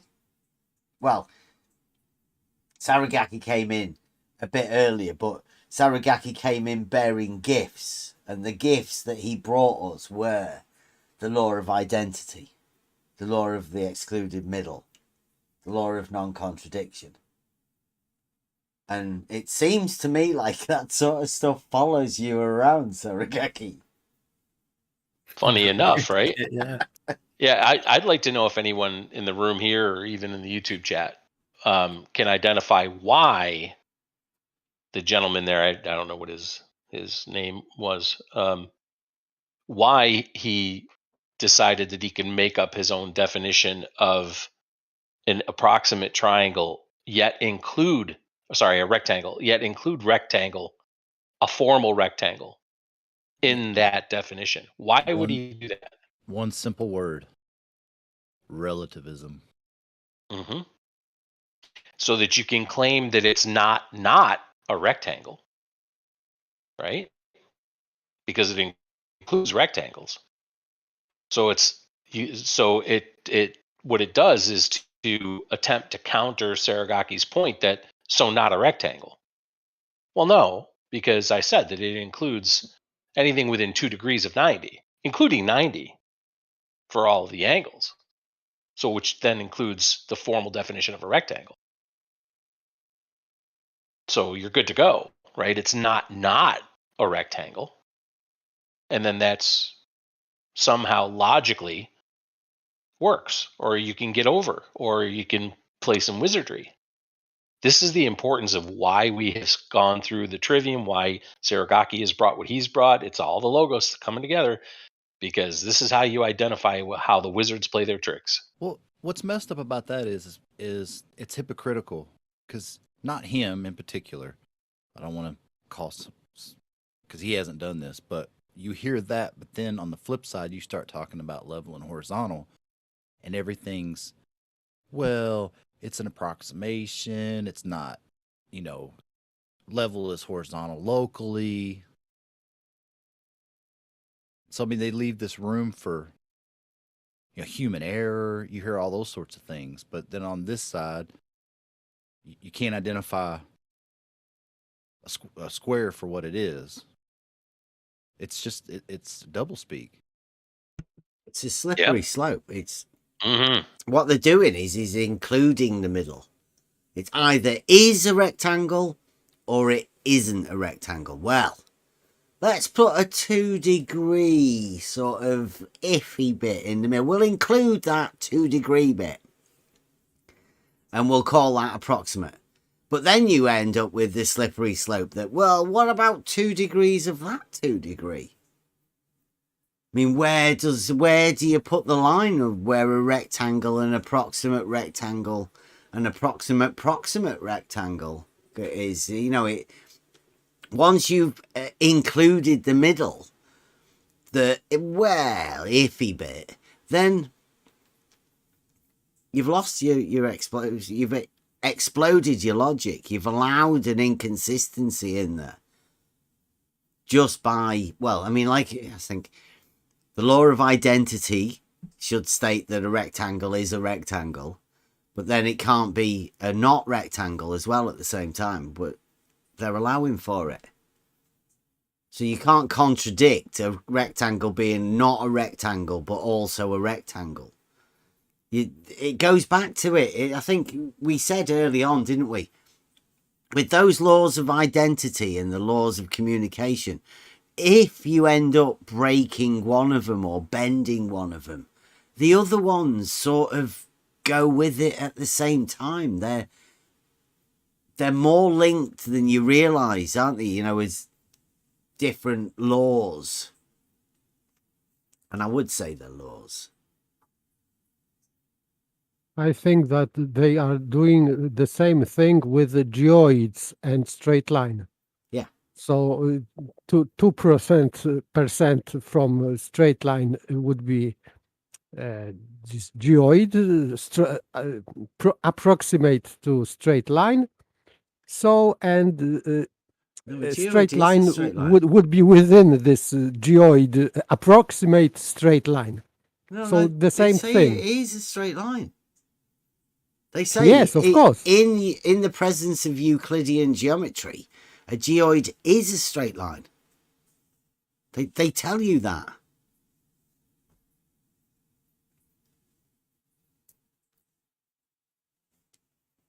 Yes, but they are thinking about this like this guy about his approximation. The geoid, even if it's not straight, is straight because it lies between this approximation. Of course, this is invalid definition because approximation is not the thing. Just like you cannot have approximation of a cat or of horse or whatever.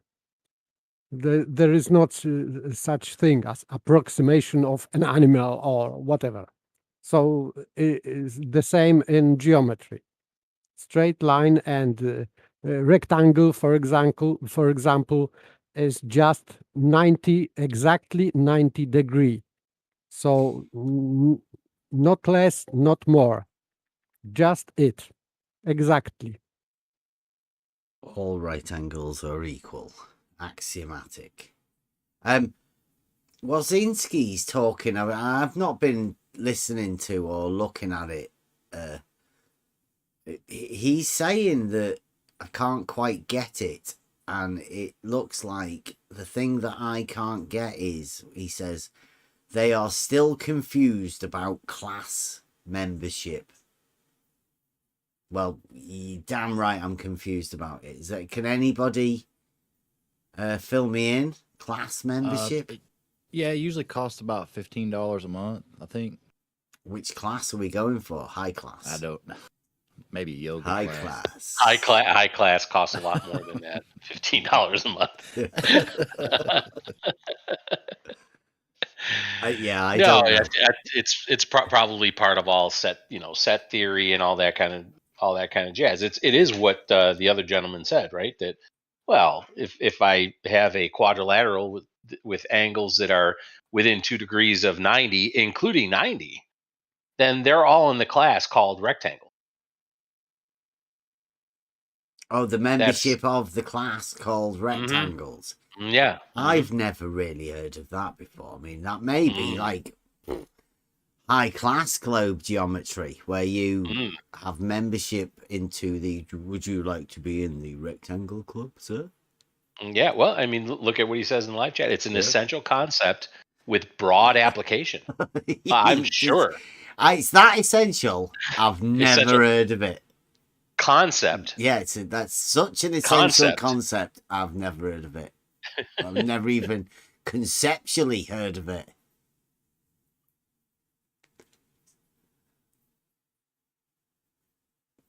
So you should defer to the authority that's not an authority, because the authority that's not an authority said it's an essential concept with broad application. Yeah. Yeah, I know. These random people that we don't know that just turn up in a Discord server demanding that we know essential concepts, but not actually telling us what they are. If you want to come in, anybody? Wazinski? Yeah. Is he in? No, he's not going to. No, at least the other guy was courageous enough to come in and state his case, which I appreciate. Yeah. I don't think Wazinski's going to do that. I think somebody had asked him, either Mike or Saragaki had asked him earlier in the day. He didn't care for the idea of VC.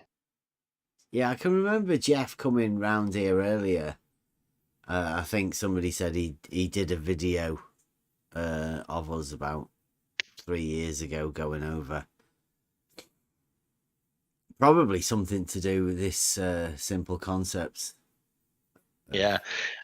Yeah, and you can see what he's trying to do with Adam. And Adam, you're in the VC here, so you know what he's doing, right? You rightfully point out, because you've heard it before, because it's basic geometry, that all squares are rectangles, but not all rectangles are squares, obviously, right? That's because they're all 90-degree angles. So yes, that's true. But his idea of what belongs in a class does not include 4 angles of 90 degrees. He includes other things. There's the difference. I'd be a little bit more specific as well, though, and say, a rectangle's a rectangle, but once you get to 4 right angles and 4 same sides, well, that's a square. That's a square. Yeah, for it's sure. definitely a square. Mm-hmm. If you were to call it a rectangle, I think you'd be missing out. Yeah, I was making that point to him earlier too, that his definition of rectangle would include a square, which a square would definitely be a square, like you're pointing out now. Yeah. Yeah, that was a point in the conversation where that had to be actually stated out loud. That's interesting to me. But there's the thing about definitions, right? And we talked about good definitions and making good definition. A definition of a square that is all the angles are 90-degree angles is not a good definition of square. You have to include the sides being all the same size. And the diagonals as well. Mm-hmm. We used to play games like that. Right. See how many different things you could say about a square before you'd run out of things. Because there are many. The one that troubles the globers the most is that the opposite sides are parallel. It's the one that always gets missed out. Because it's uncomfortable. There's an uncomfortable truth in them admitting that. And adjacent sides are perpendicular, obviously. Yeah. Yeah, but the parallel is particularly damaging because they, in their formulation of their fantasy geometry that they need, the consequence is that they can't have parallel lines. They do away with the triangle axiom and say that there are no parallel lines, which means that the square has to go. which causes a problem. Like when in reality, certain places have maps with grid references and squares on them.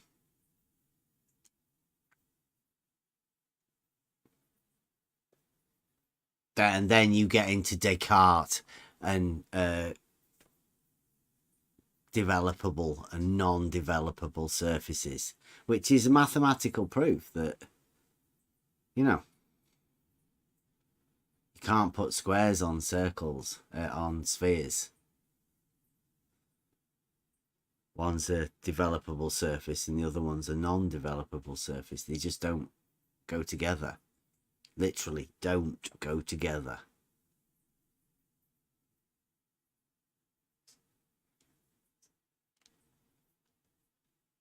So there's more problems to come for the globe, but it's not worth dropping them all on them at once. They'll get overrun. May as well let them have the twin tangent paradox first for a bit. I like Jeff's honesty. He didn't understand why there was two tangents there and why FE Dogma would possibly put two tangents there. What do you reckon he's going to come back with? Support FE Dogma? I think he's going to have to. I think the Globe Council will be tapping him on the shoulder right now. Or he might just be having his tea. I hope he is. He's be coming back soon.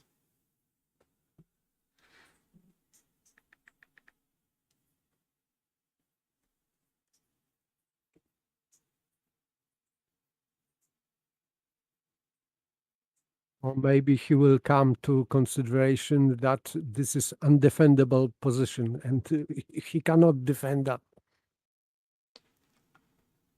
I don't think he could compete with the toothpick tangent.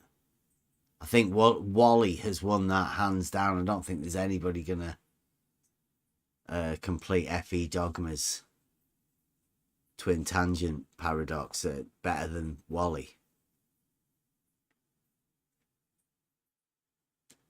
I really do hope FE Dogma did set it as a challenge for them.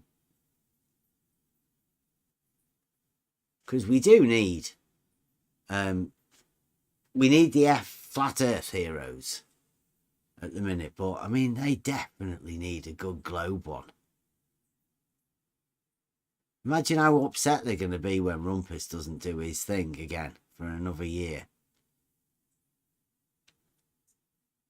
I think he's even going to struggle going up there and putting a flag up and taking a picture and getting something that resembles something that he might be able to use.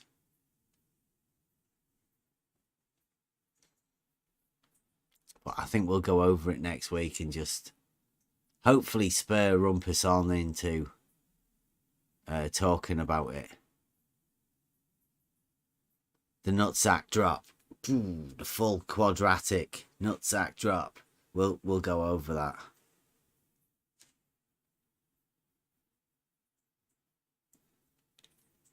I'll go over the footage again of Robotham.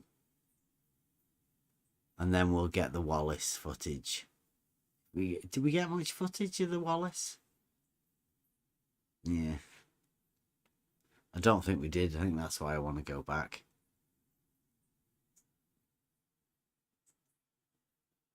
I could do with some better footage of Bedford. Looking forward to it, actually. Getting out there again.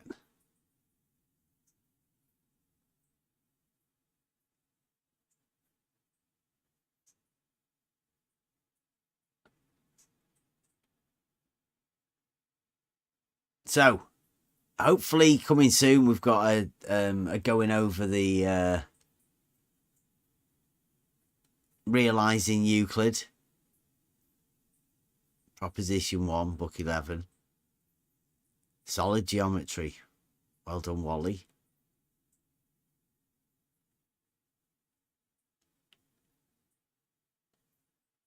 And we did have I did record Tina Tangential Tina. Transcendental Tina. Versus Brenda. They had a diletheism off. 20-odd minute video. The new rising star of the debate scene. Transcendental Tina. So when do you think you should put that out? Put it out tomorrow. Before.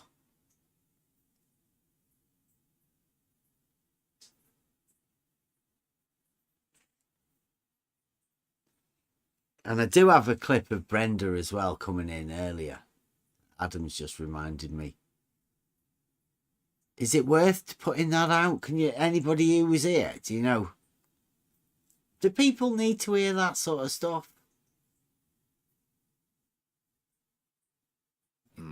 It was heavy on, wasn't it? Yeah. Kind of embarrassing for her. Him, whatever. Brenda. Embarrassing for Brenda. I didn't hear any of it, so I can't comment. It was Brenda kept saying, I was saying, nuh-uh. You can't just say, nuh-uh. And, doing a drawing. It probably has to come out as a little clip at least. With the verticals. I mean, that was hilarious. Drawing I was going to say, it's comical, right? Yeah. Well, the one thing I would say about it, it would show the just blindly believing something somebody tells you. I labelled it as vertical. It's like, yeah, but it's not vertical. Well, I labelled it as vertical. It might be worth going through it. It's the same one, right, where she said that she didn't say reciprocating at the angles, but the angles would be off. Is that the one you're talking about? I think so. I'm a little bit yeah. earlier today. Yeah, diagram. Dueling total stations. Mm-hmm. Yeah. Yeah, I was making tea at that time, but yeah. Yeah, looking down the crosshairs of through each eyepiece. Yes. Yeah. We didn't get how far apart though, but yeah. Or who did it, or how they did it. Just right. Somebody had done it, and that's it. And then we had Jesse come in later and talk to us about theodolites that can be used without being calibrated to not create a horizontal, but yet compare it to a horizontal. Compare observations to a horizontal. That was interesting. Disprove horizontals are parallel. He gave the caveat he was just using it as a telescope, but then proceeded to say he used it, to compare horizontal. Yeah. Yeah, it's weird.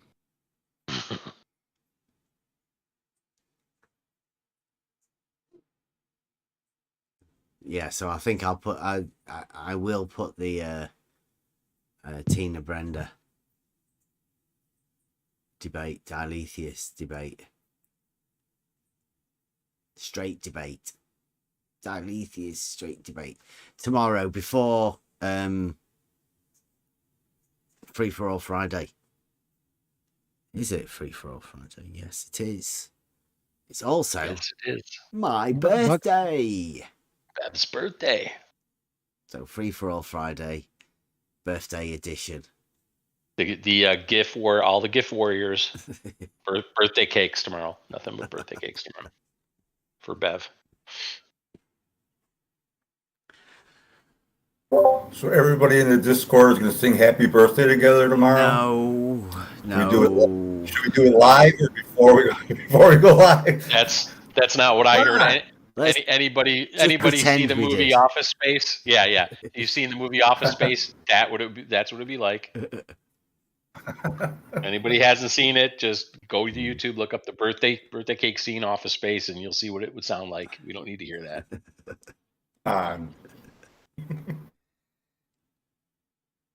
Yeah, so I don't know, we'll go over anything tomorrow. Anybody wants to come over. It seems like we do have people that do come over during the day and have a chat. So maybe there might be people that want to come round over Friday and have a chat.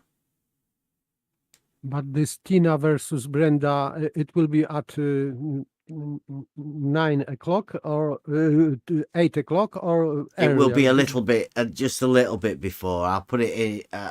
I will put it out so as it's ending, we're due to come and start. So it probably 7:30, the half an hour beforehand. Okay, got it. Yeah, so it was only a short debate. I think Tina got to meet Brenda today, but Brenda ran off as soon as Tina said hello. Yeah, I think Brenda may have been a bit intimidated by Tina from that exchange. You all can be the determiners. You can judge for yourselves whether you think Brenda was a bit intimidated by Tina. I mean, Tina does have a sharp mind, I will say. Yes. So. Yeah, we might have to get some scorecards. Made up for that. But that's the sort of new debate thing that we want to be heading towards.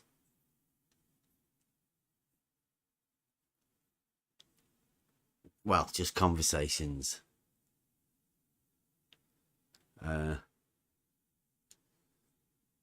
don't know where do we go from here? Geometry night. Is there anything else we can go over? The tangent's so simple.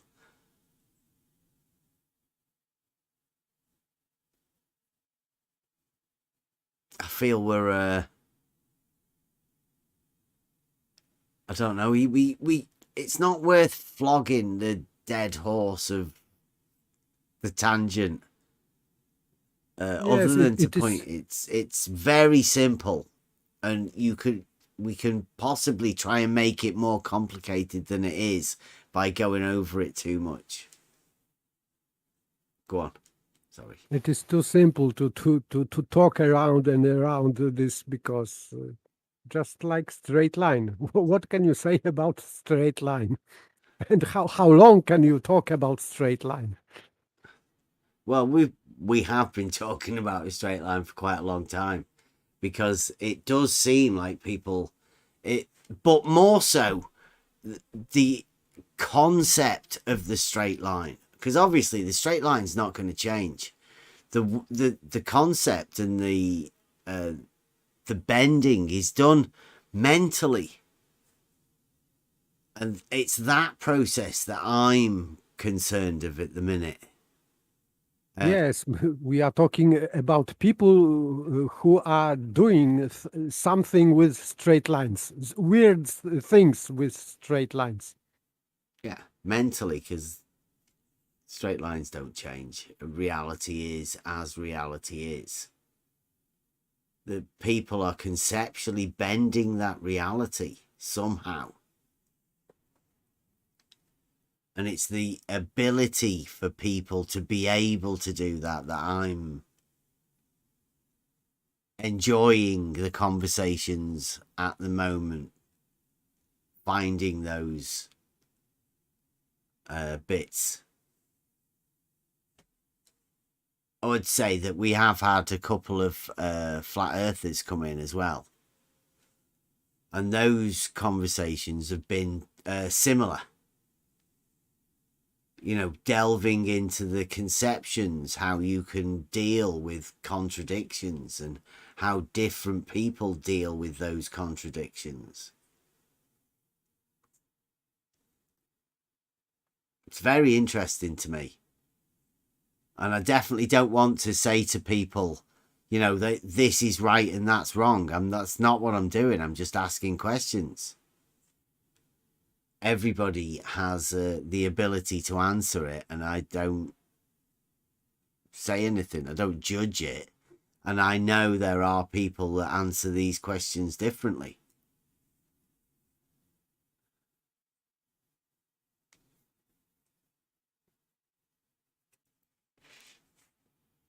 I think the main one at the minute as well is perpendicular. Now, people don't have a problem with perpendicular until you can hit the model button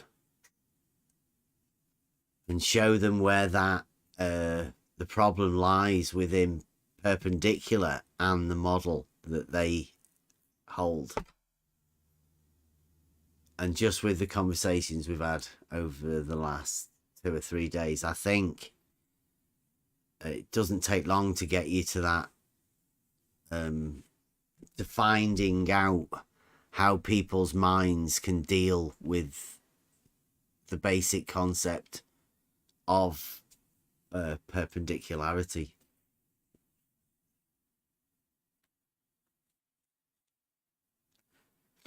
Rather difficult to explain it, isn't it? But I'm guessing people have to hear the conversations in order to understand how these conversations go and how they work and how you can enter into the conversations in a way safely.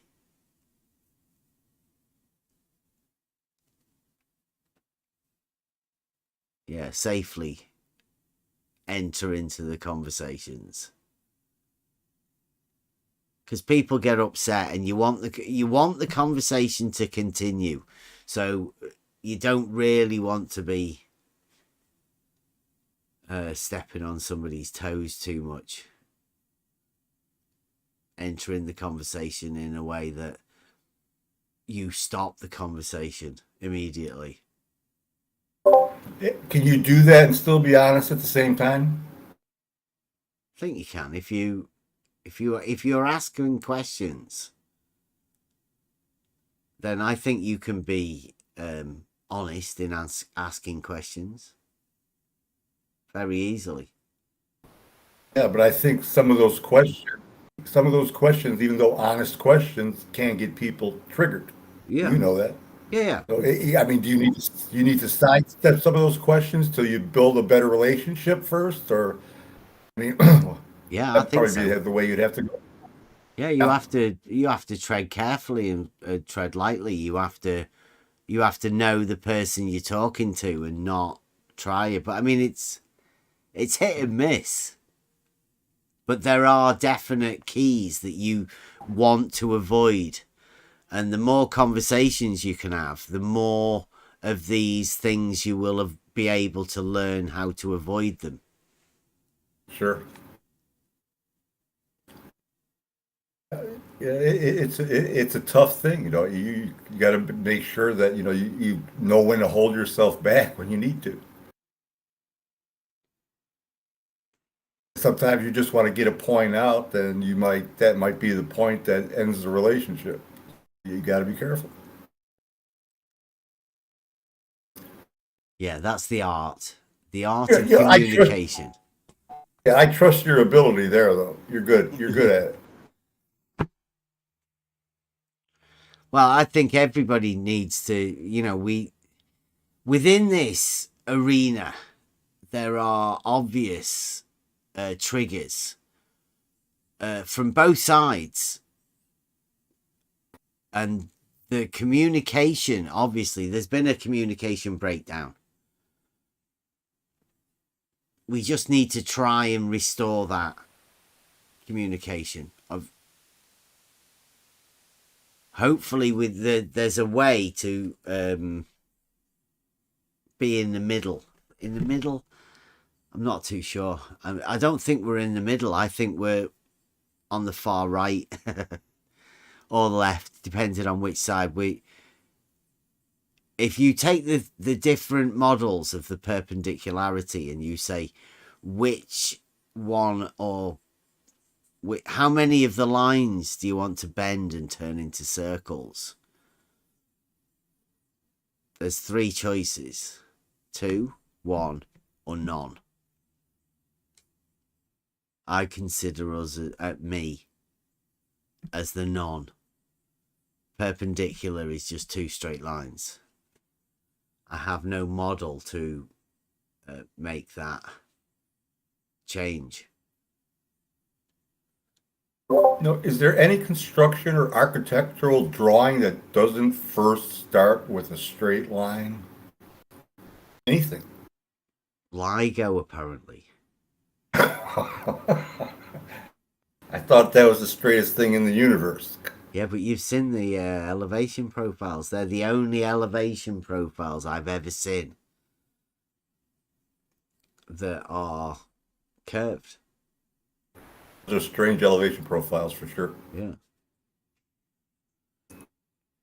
Which should immediately get people asking questions as to why is that the only one? The only one. Well, I say the only one. There is another one that has an elevation profile with a curvature to it. But it's completely the opposite direction. And it is the reason that we went to LIGO in the first place, because we started off on Lake Pontchartrain. And that is a complete curve in the opposite direction. But we've since found out that the elevation profile of a water level, i.e. a canal next to LIGO, would actually be a straight line. So take that one away. So that makes it even harder for how Blue managed to get a hump in the middle of his. There's 3 different elevation profiles. Straight lines curved, water level straight, and water level curved. Straight line straight. And those elevation profiles are from the engineers, or does somebody just do this? Yeah, based on the information. It's from Blue Marble and what does he call it? The as-builts.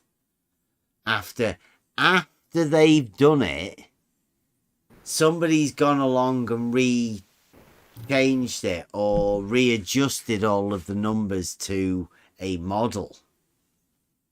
I'd say as-builts are readjustments to a model that causes the horizontal lines as-built horizontal to end up with an elevation profile. It's almost as though somebody's gone along there and added some globe numbers to the already established things just to appease somebody, because somebody's may have asked them. They may have noticed that the elevation profiles didn't actually fit a model, then had to change them afterwards, and then have realised that the elevation profiles, once plotted, come up with a not straight line. Post-production adjustments. Absolutely.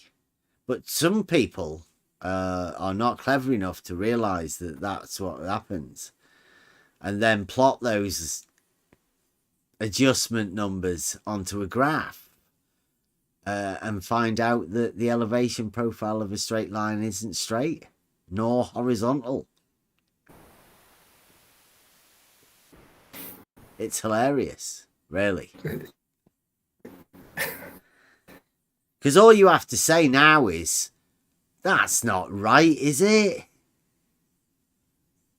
To any contractor, any architect, any draftsman, anybody. Here's an elevation profile. What's that an elevation profile of?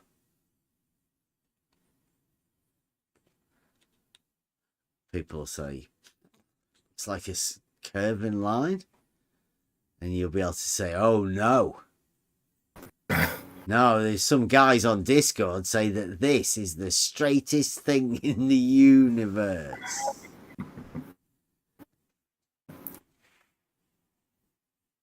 I don't know how any mind can put those two things together and actually believe that they coincide.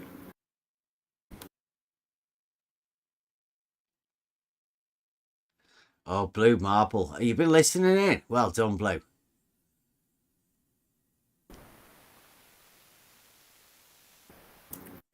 Clearly, Blue says, then you clearly have never seen an actual elevation profile, have you, Bev?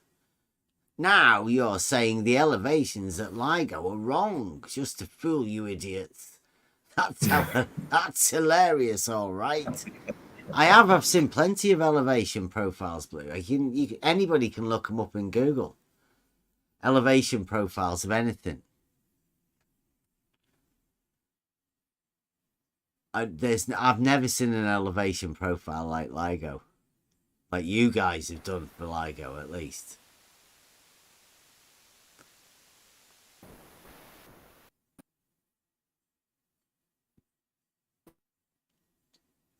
Yeah, Blue. Well done, Blue.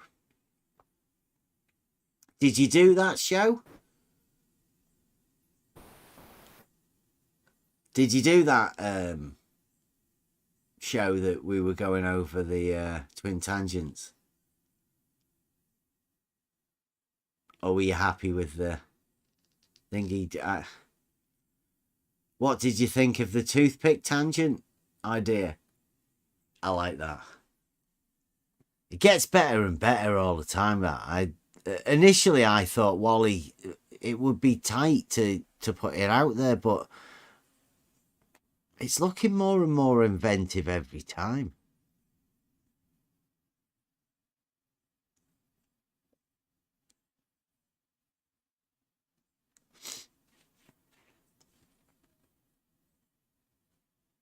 I'm looking forward to going over the test. Blue, if you would like to see a presentation of the Realizing Euclid, I'm sure we can fit you in.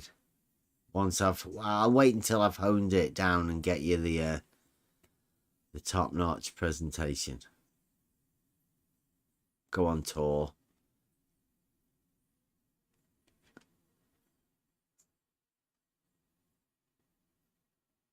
See how much we can get it, skimming it.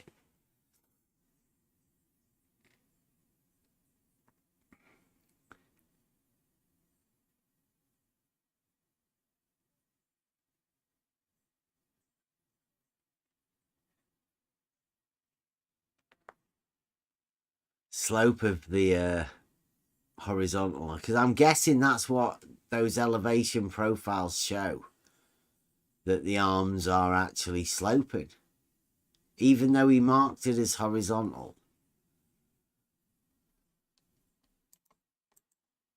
So we've got that one for elevation profiles, and then we've got that one for horizontal lines.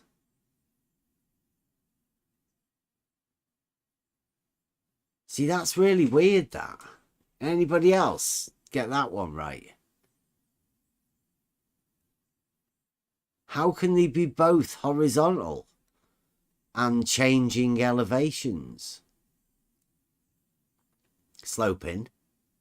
At least I think that's what a sloping line is.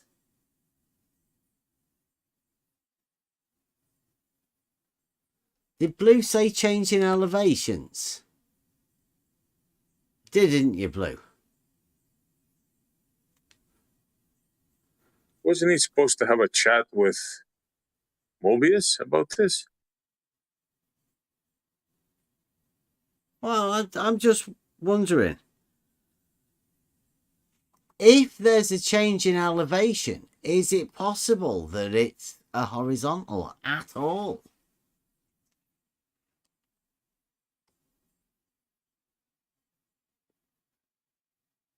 I mean, he did label it horizontal. And the lines definitely look like they're at different elevations.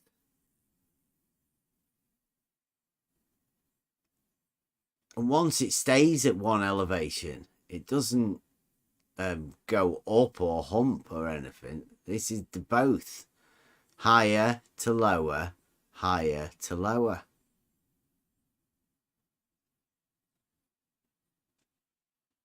Does appear that these in this drawing from Wally they have different elevations. All 3 points are at different elevations. That cannot be. It definitely cannot be horizontal with changing elevations. No chance. Impossible. Especially not the straightest thing in the universe.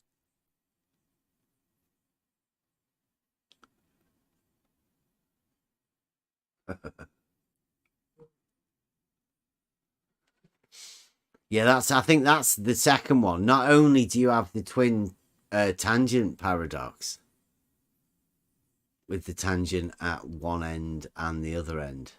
It's definitely, even Wally's drawn the two tangents at one at either end. Toothpick tangent.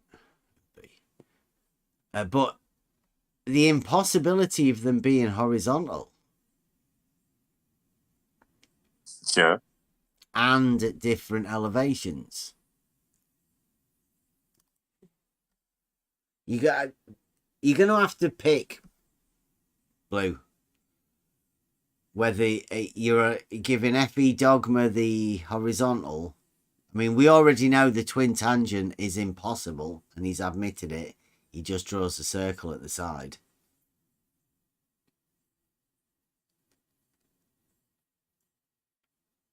But what about the horizontal? It's like that's the big issue that nobody wants to look at. They all avoid it, don't they?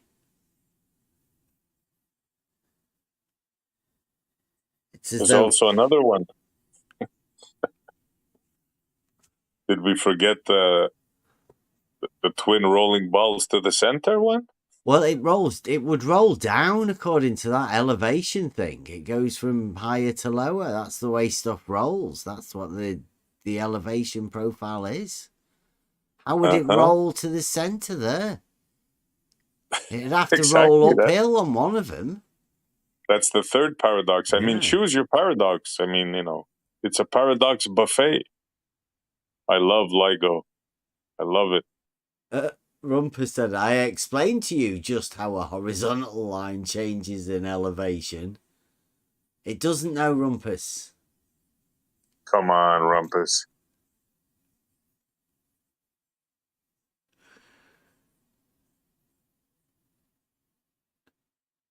There's a paradox in Wally's drawing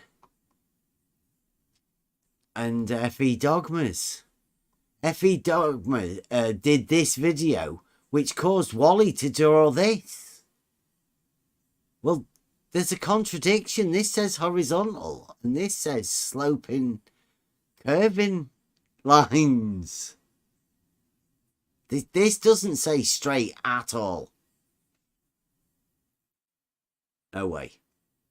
Definitely not horizontal.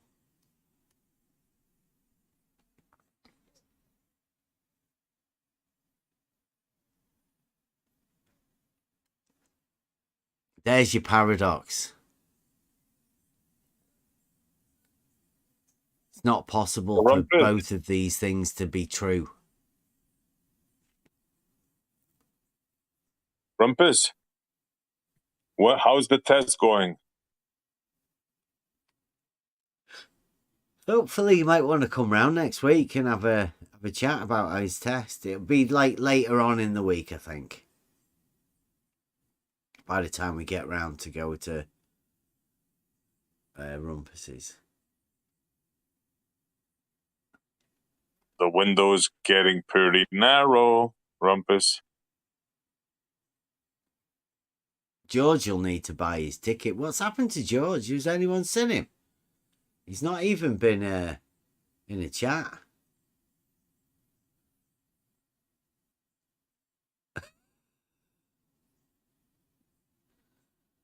No sign of George.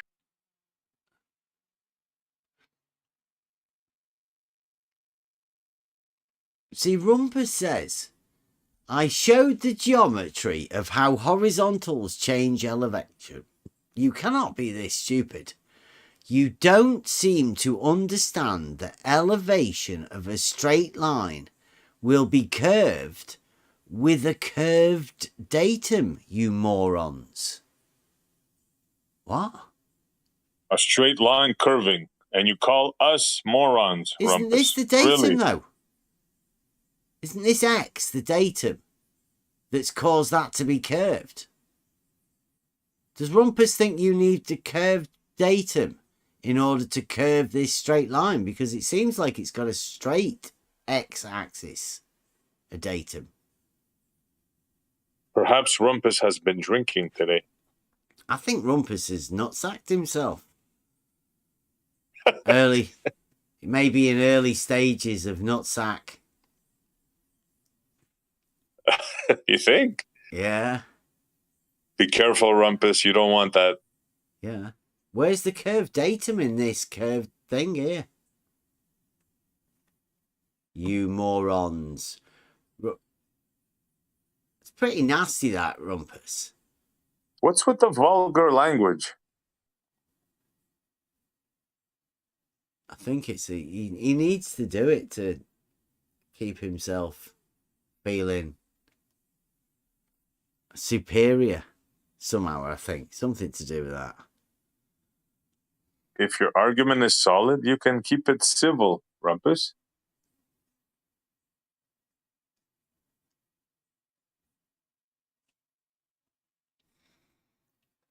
State your case. Changing Fight. elevations of a horizontal profile.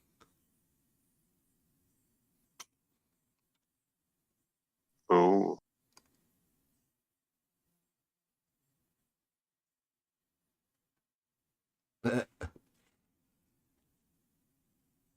I don't think Soundly has an understanding of it. He couldn't. Rumpus has blown his stack. What's going on? Did your girlfriend leave you or something, Rumpus?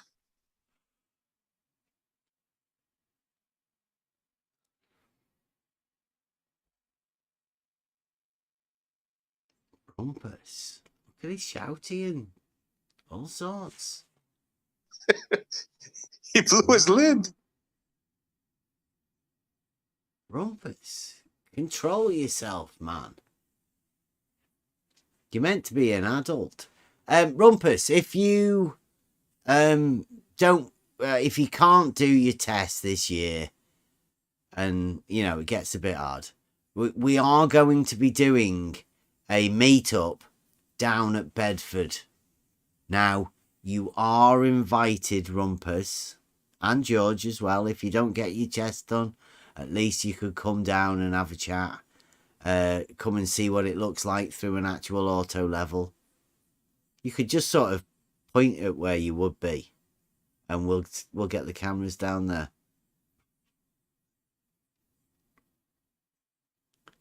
Yeah, cut the bull, Rumpus. Do a collaboration. And the boys done it already. They have the cameras, they have the phones, they have the setup, they have the knowledge, they have the Discord tricks. You'll be all set up, and you'll both see what you see. That's it.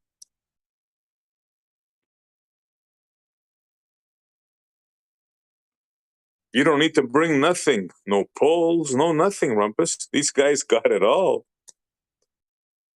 Look at that. I gave a very civil geometric explanation presentation Civil. that a 5-year-old could have understood.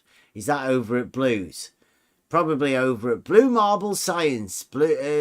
Presentations by Rumpus for 5-year-olds.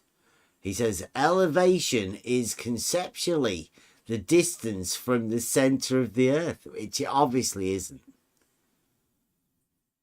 Conceptually, not measured. Yeah, but listen to this. Elevation is conceptually the distance from the center of the earth. So a straight line will be curved. Non sequitur. Accept it. Rumpus says straight lines will be curved. Yes, but this is still non sequitur fallacy. Yeah. Fucking straight lines. Curving. What does that make a curved line? Is it possible that a curved line's straight? How do you know?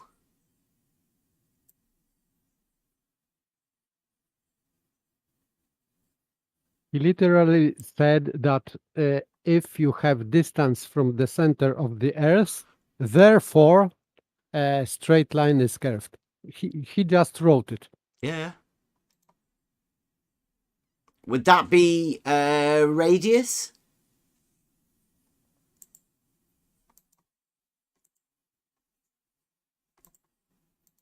What do you reckon? Yes, somehow radius means or causes straight line to be curved. This is no comment. Globe geometry. Wally's trailblazing, and he's got a few mates that are picking up machetes. Hey, Wally, I'm not letting you do this all on your own. Oh, no. I'm coming with you. I got me a machete, too. You take the left, I'll take the right. We'll make a wider path. Oh, Rumpus, like, stop typing so fast. You're showing how triggered you are. Straight lines will be curved in elevation. How many exclamation marks? About 10. They are still straight in geometry. It is incredibly simple. I showed you in the presentation on blues, which you covered. Did we cover Rumpus's? Yeah, we covered it. Yeah, we covered a bit of it. Yeah. Is that where you drew the double circle, Rumpus? Yeah. Yeah, the extension, the toothpick tangent. But he actually extended the circle. Buried the other tangent deep inside it. Rumpus is the cleanup man. Elevation is conceptually distance from the center of the Earth. And any basic understanding of geometries, as I showed, gives a straight line changing elevation, as I demonstrated. It doesn't still make a straight line curved in normal geometry. Yeah, we still need a horizontal baseline for the X and Y. Yes, he's literally making a reference to curved line as a coordinate line. So we measure a straight line by means of a curved line.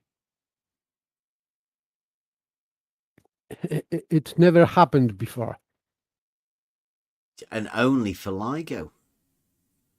And only for the Discord globe geometers. They're the only people that have ever done this. There's been unclamping. There's been some good stuff. All thanks to the bridge and LIGO. My God, I knew there was something wrong with Bev's memory. He didn't remember spending... You see? Yeah, it's so memorable, Rumpus. Going over... I don't know, fiction? It just doesn't interest me much anymore.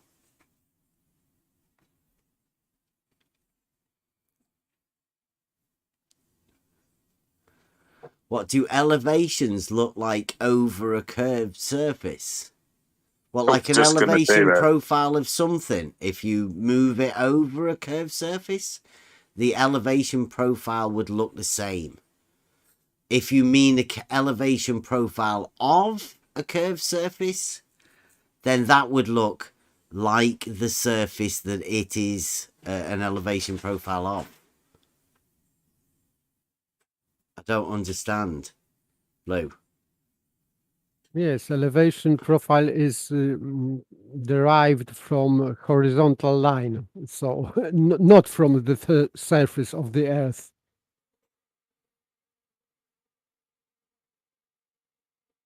Blue Marble. Still scared to show that 5 minutes you skipped, aren't you? No, the video was running and I decided not to run it anymore. There's always going to be 5 minutes of video that Blue didn't show.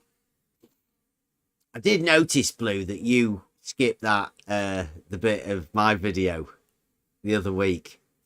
You must have been scared shitless to show it. But it doesn't matter. We won't make a big deal out of it.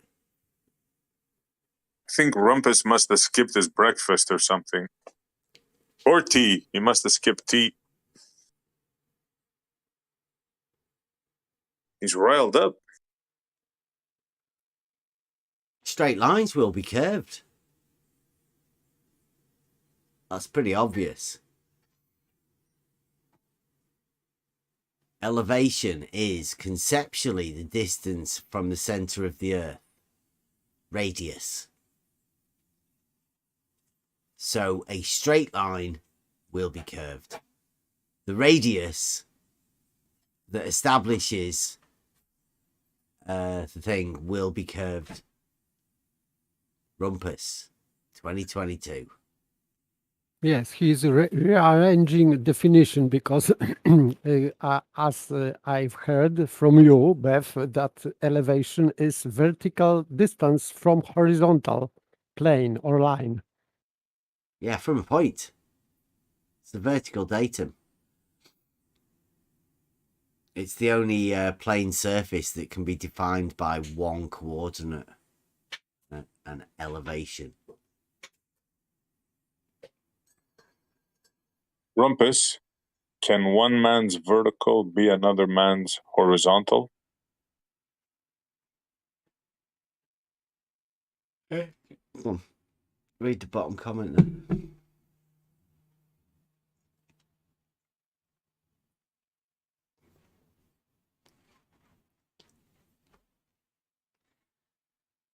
Yeah. And take it easy with the personal comments, Rumpus. Grow up. Take medical advice from a guy on the internet. I shouldn't think so. Yeah. No. Book an appointment tomorrow. You shouldn't Dr. ASAP. Google yourself. Yeah. No. Night. Yeah, my Dr. missus. Rumpus, Yeah. MD. The missus doesn't think I should bother listening to your Rumpus, really.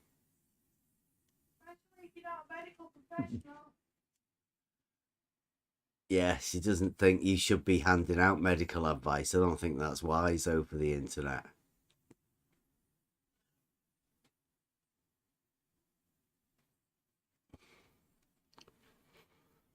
Not in this day and age, anyway. You can get yourself into trouble doing things like that. You're not a licensed professional.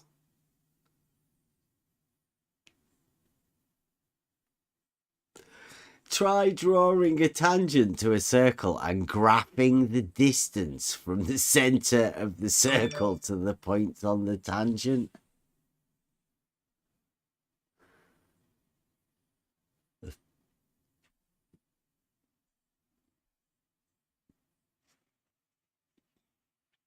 Is that mirroring it?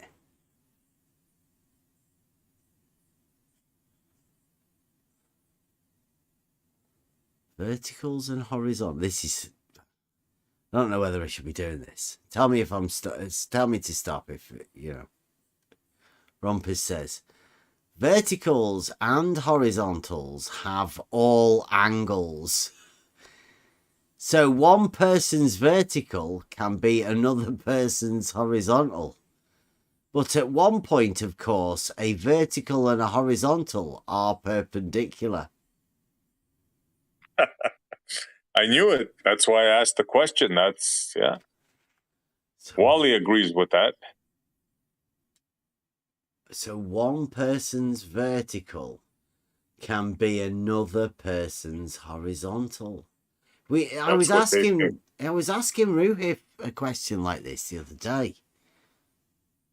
Can you conceptually place yourself upside down?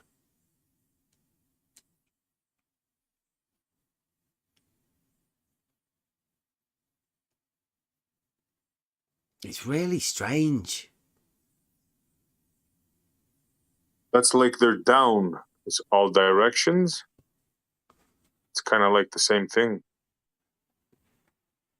That one person's vertical could be another person's horizontal is that old school meme that we did. I bet Jeff knows that one. Yep. Pretty sure that's a Twitter thing from a long time ago. Let me see if I can find it for you. Funny, I did one like that as well. But I said cannot, I believe. Let me see.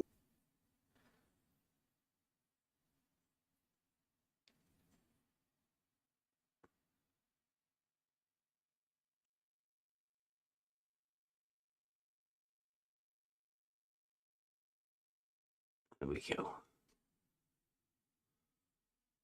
And by the way, Rumpus just invented new definition of point. Now we have perpendicular points in space. Modern point. Yeah, look at those two memes, man. Yep.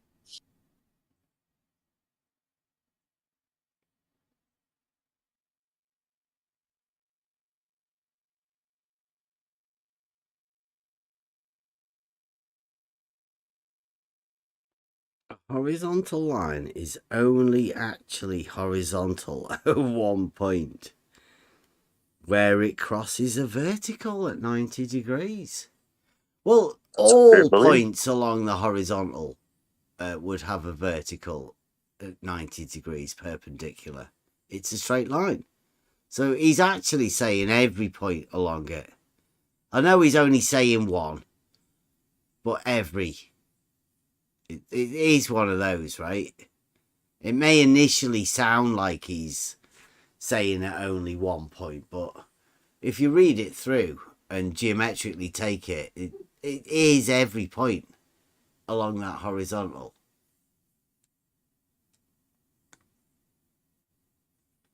And by the way, this intersecting point is the only point where you cannot measure angle.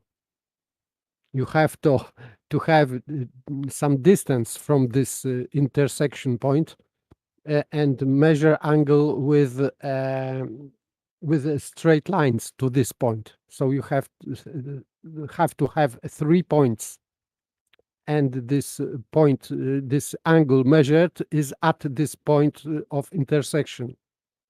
So you cannot measure angle at that point.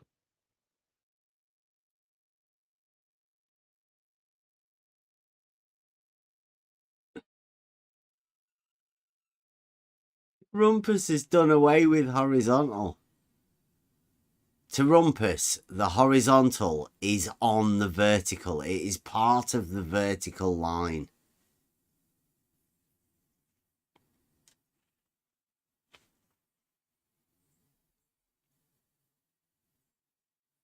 That is amazing, Rumpus.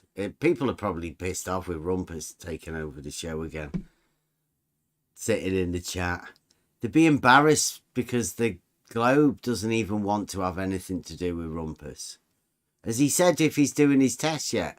Rumpus, do you want to come to the meet-up at Bedford? We don't think you're going to be doing your test this year.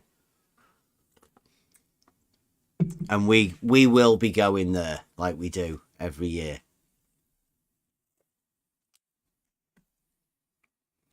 You can come down and run away again if you want. Make that a bit of an annual thing. We call it the Rumpus Runaway.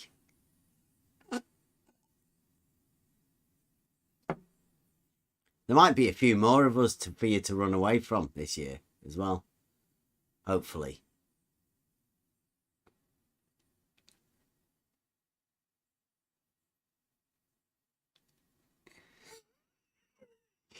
Rumpus is trying really hard. I hope you guys are impressed with how hard Rumpus is trying, but he's not going to do anything as good as the Toothpick tangent. Should be definitely in the running for the Globe Model Innovator of the Year. If anybody can see in the chat there, that is one of the original tweets that brought me into this conversation. It intrigued me. One person's vertical is another person's... one person's horizontal is another person's vertical.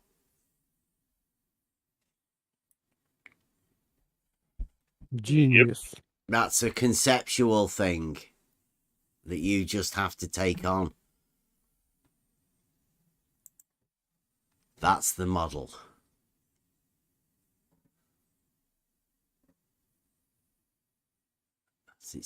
Each point on the horizontal straight line has its own separator, vertical and horizontal. Sorry, what?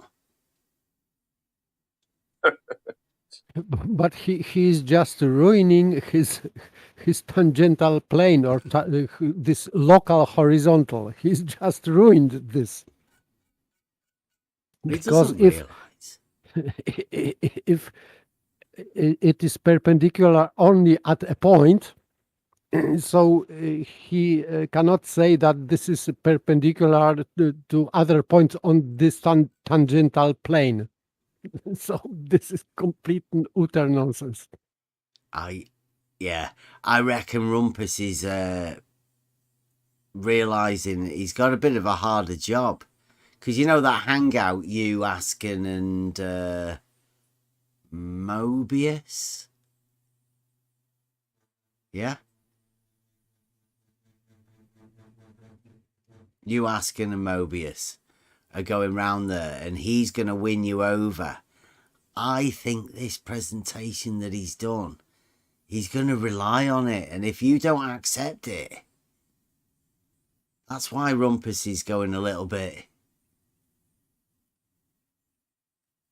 But you think it's based on this presentation? I think so, yeah. It's obvious from the way he's acting right now.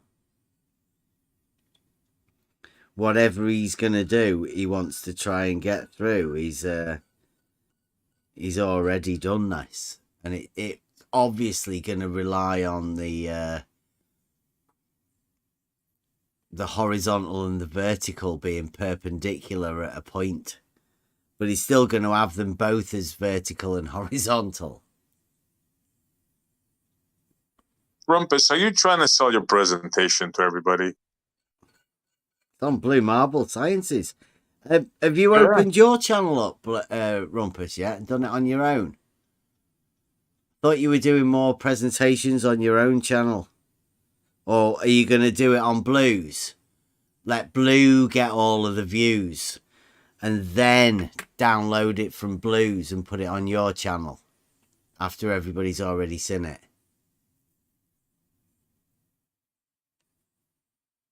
Hump, level, and horizontal. I don't think Rumpus has the skills that Blue has to do the presentations and all that. No, he's going to invite you to do the presentations. You, Askin, and etc. Etc. Essie and Askin, etc. At least you two get a name check. I'm talking about the background, who's going to do the technical stuff, the switching back and forth, Discord, YouTube, the volumes. You think Rumpus has the skills for that? Well, yeah, he has them. Wait a minute. Let me just... he can do that very well, can't he? Okay, I'm just asking, because I know Blue has figured it out, so... Rumpus, I will be doing a video. Don't do too many, Rumpus. Don't oversell yourself. I will be doing a video on various subjects on my channel. as well as wrecked material.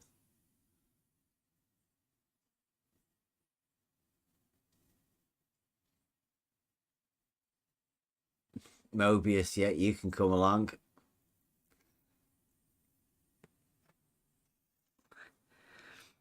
You have to see if you can find out where it is first. Rumpus's YouTube channel.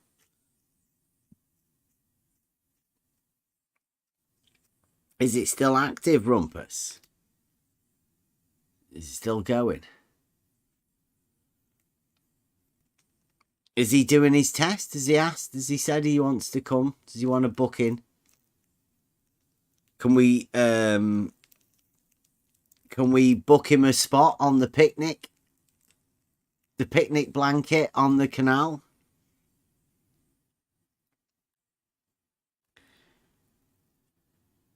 Should we pack him a picnic egg?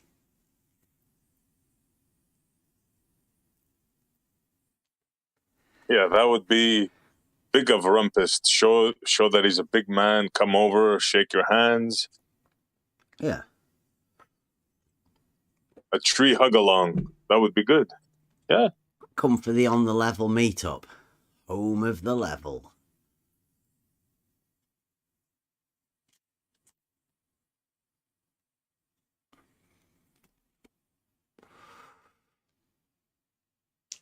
Rumpus's YouTube channel can be found by searching the Rumpus. Thanks, Paper.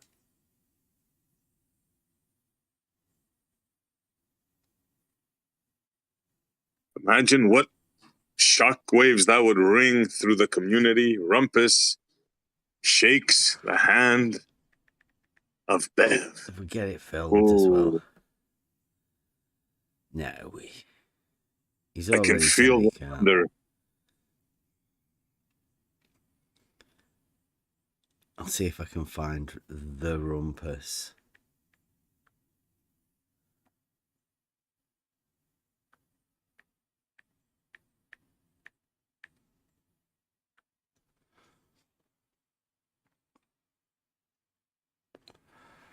There's one that comes up, the Rumpus versus the Bevtards. First one, Rumpus on the thing.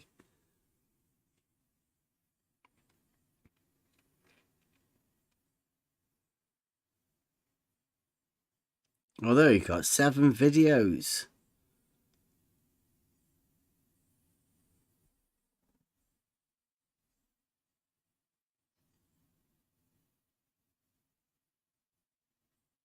There you go. You're not at the top of the list there, though.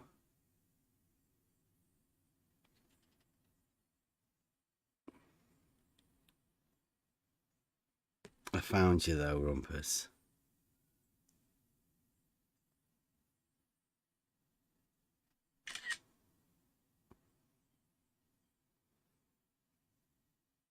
Rumpus is right, everybody, if you want to check the Rumpus.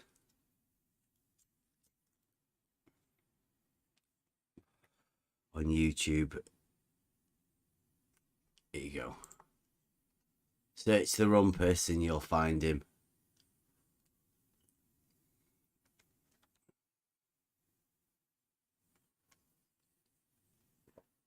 There's the Rumpus and the Bedford level experiment from a channel called Try Thinking.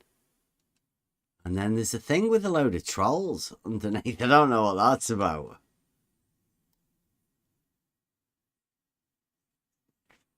I don't know whether that's just a search engine that does that, Rumpus.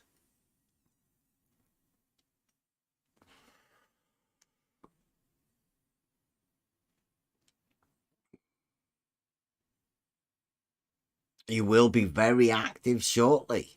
Looking forward to it. Can we have confirmation that the test will be performed this year, or I don't know, is it still looking? The Cambridge skeptics didn't seem so confident. I'm not seeing George either. Unless George is flying over. That's why he's gone quiet.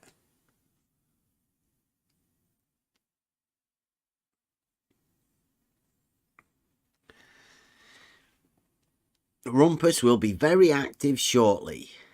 Is that the video that you're doing? Been in production for quite a while. Are you going to release a load of videos all at once?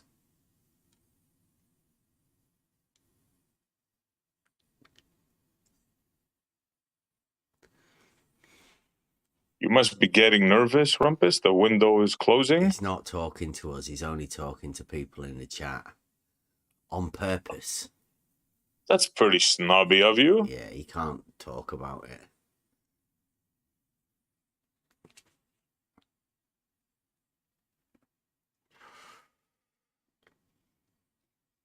I think we'll have to go over that Rumpus test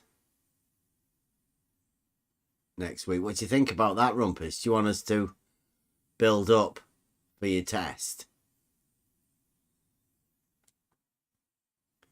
Well, if we do next week, Rumpus, would you like, if we do Robotham and then Wallace, and then would you like to do a presentation on exactly how the Rumpus rec test would like to work, or are you saving that for your channel, or maybe Blues? His next question is going to be, can I post and show diagrams? If he's doing a presentation of his test, then yes, we'll definitely carry him in a room. I'll put it on a delay on the YouTube just in case. Gratuitous globe stuff. There you go, Rumpus.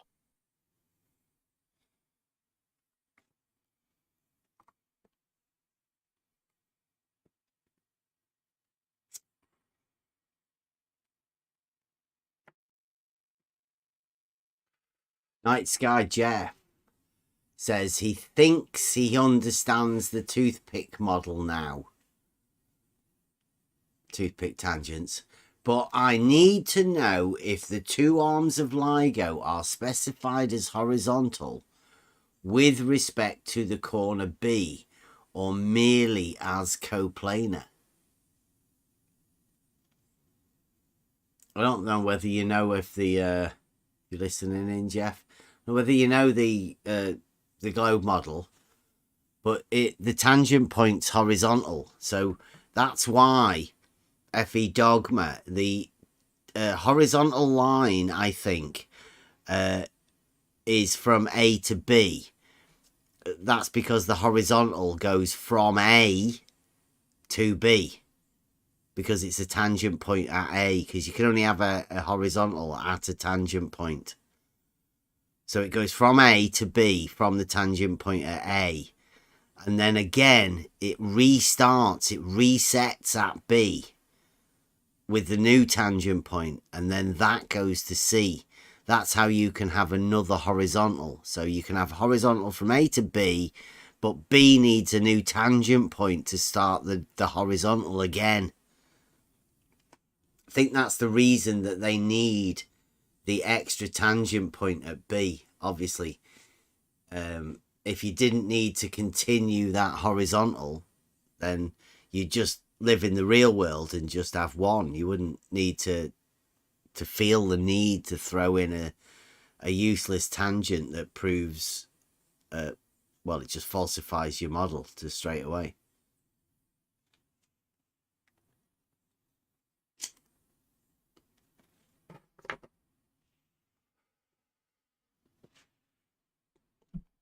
Oh, Rumpus says, I have never posted porn, etc.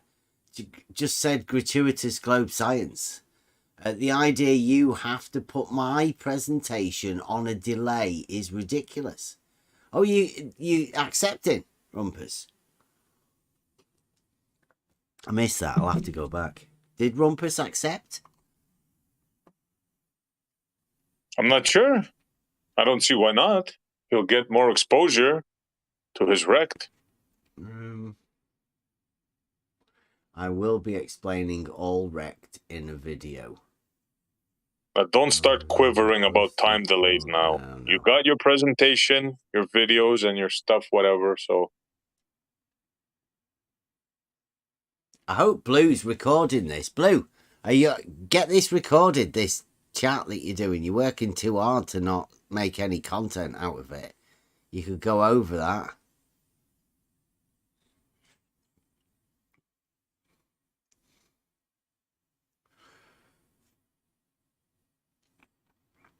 Blue Marble says, ask him if he means sea level Mobius. Go ahead.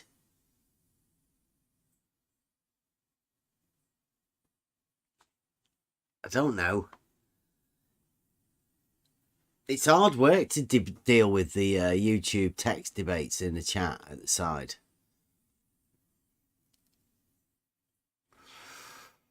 Does anybody think that they know? Or I sort of... Jeff, did that help you? You just have... He's just labelled them as horizontal, so horizontal is horizontal, but I'm guessing if you have a model affliction, then you have to start working things differently.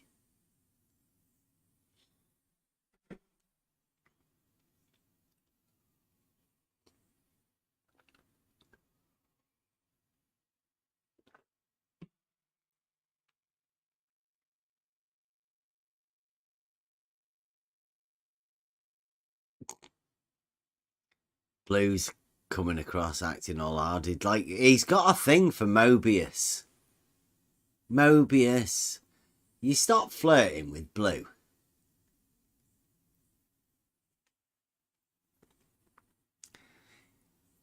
He's even telling you you're cute.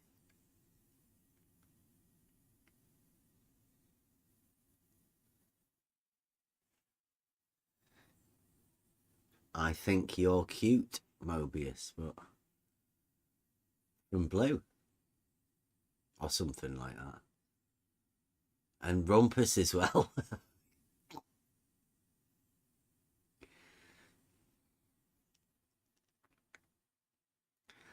Look at them. What's up with it? Is it when we speak geometric truths to the Glober, the globe model afflicted, that they go a little bit... They go a little bit strange, don't they?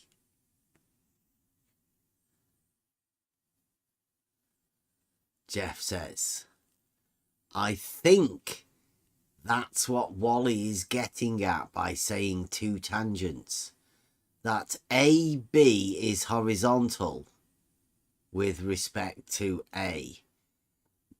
And BC is horizontal with respect to B.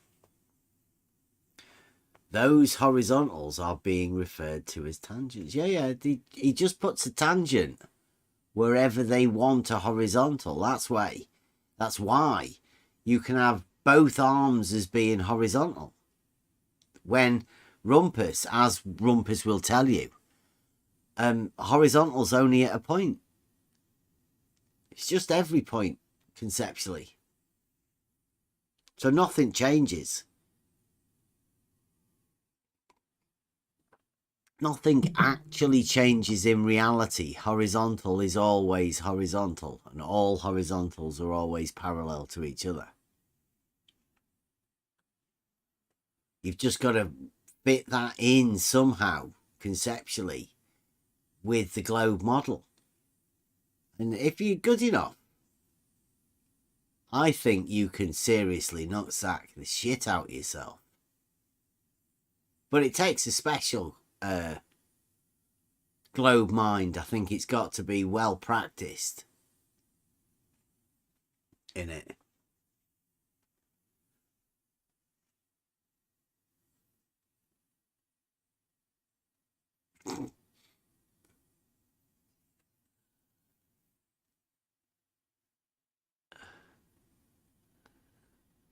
Blue's pointing fingers, telling people that they're geometrically challenged. We normally know what that means.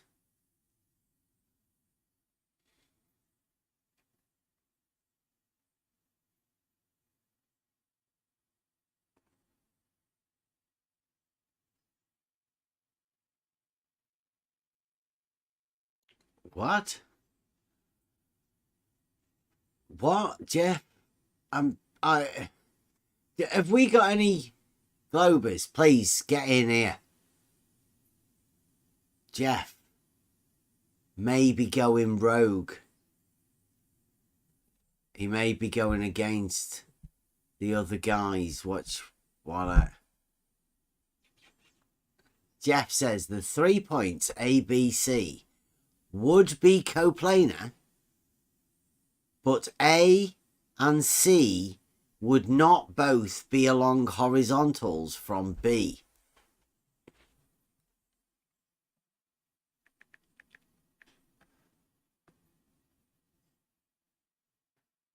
Which is strange.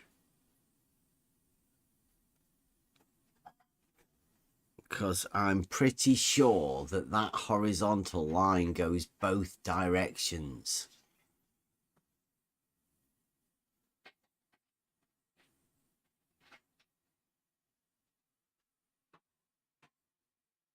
How is that not a horizontal line from B? Anyone? Come on, Jeff. Let's see here.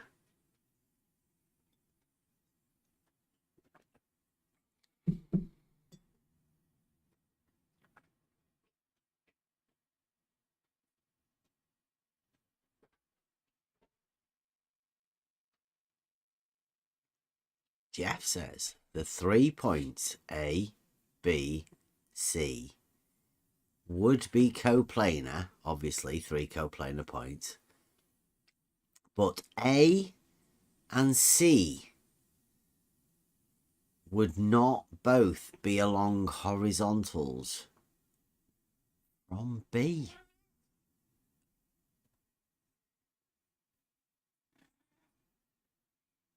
B.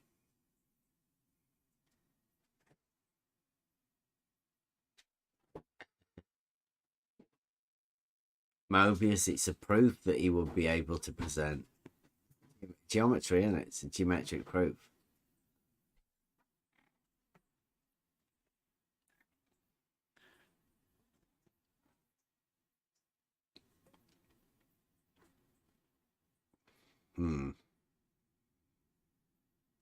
I think this challenge for FE Dogma's challenge for the Globers is brilliant. Why couldn't we do that?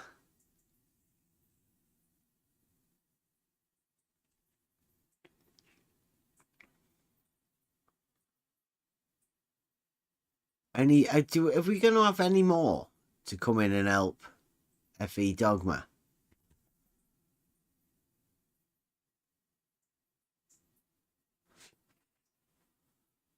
So I don't think I would use the term tangent, but horizontal, to avoid confusion. It's tangent only in the sense of if the radius of the Earth at that exact point included your elevation. Rompus did this the other day.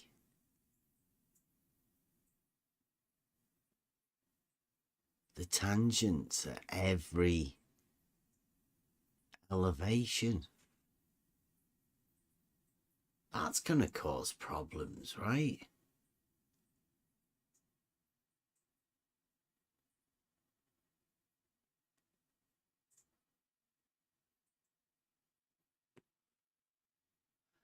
And since neither A, B or C is hovering in the midair, but it is on the surface of the Earth, I can see why others want to use the term tangent. So Jeff Night Sky is willing to drop the term tangent and replace it with horizontal. That's going to cause you problems as well, Jeff.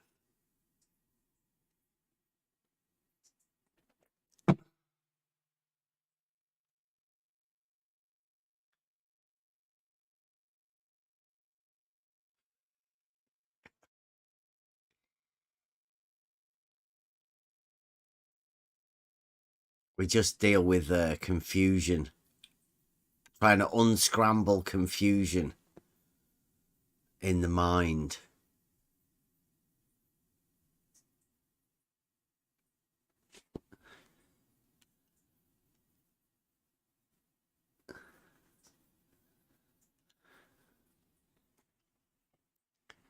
Yeah, John, I'll have a word with you in the game if you want at some point. Probably not the best place to do it here, but yeah, we could definitely have a conversation about that.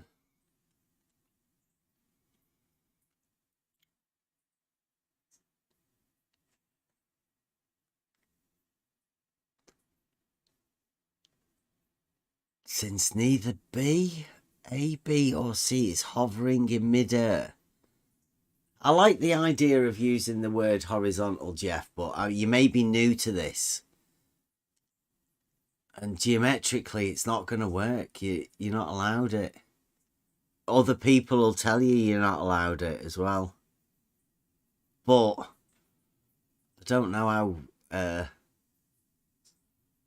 I don't know. It depends how high ranking you are. If you're anywhere near FE Dogma's level, you can get away with whatever you want, apparently.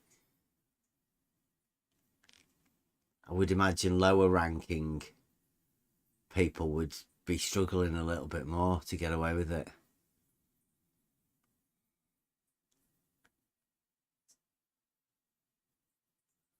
I was under the impression earlier that point B had to be the lowest elevation, because I was under the impression that I was along a horizontal from B and C was a lot. What? But now I see that point B is along a horizontal from point A, and point C is along a horizontal from B. Wow.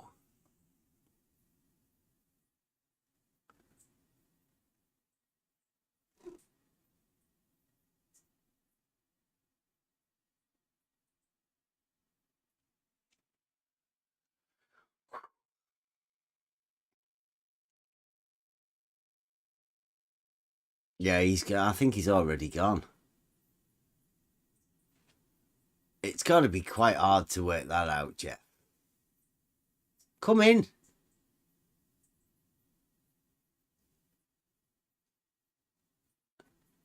By George. If you want to come in, Jeff, and you can try and help you out, but they're just horizontal.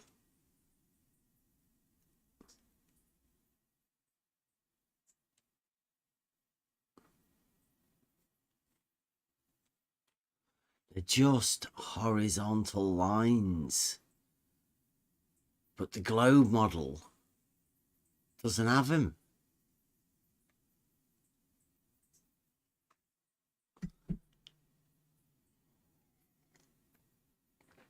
Even Rumpus will tell you there's no such thing as a horizontal line anymore. And it's definitely not straight if you're on the globe model.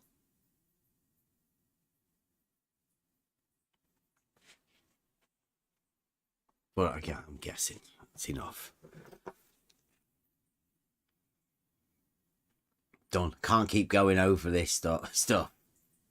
Time to quit it for tonight. Like I say, it's my birthday in about a minute. So tomorrow, Free for All Friday, is my birthday Friday. So come in, come and have a chat.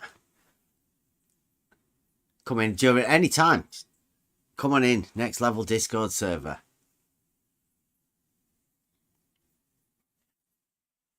Anybody got any final words for anything? I know it's been crazy again. Always is.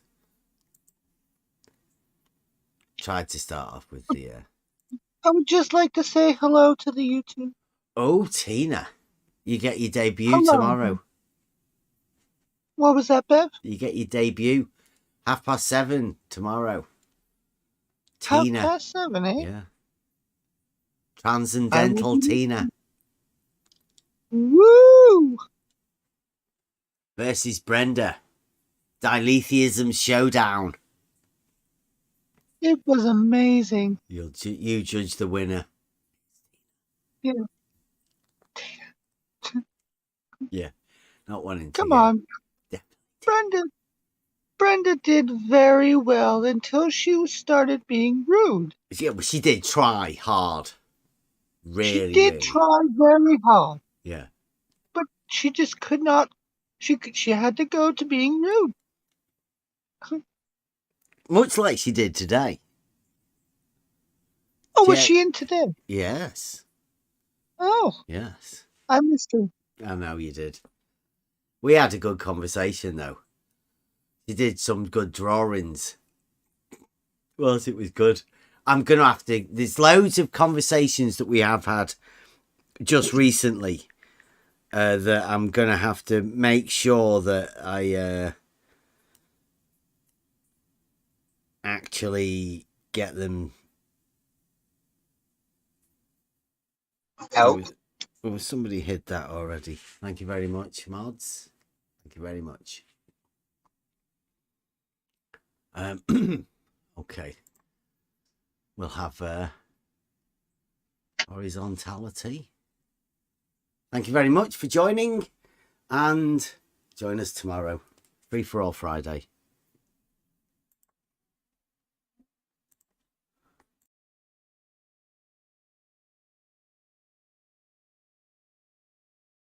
This is pre-recorded of give me the ability to overlap the vocals at the end. So most of it's track, but then some of it's me. So okay, here we go. All right, turn that on. All right, here we go.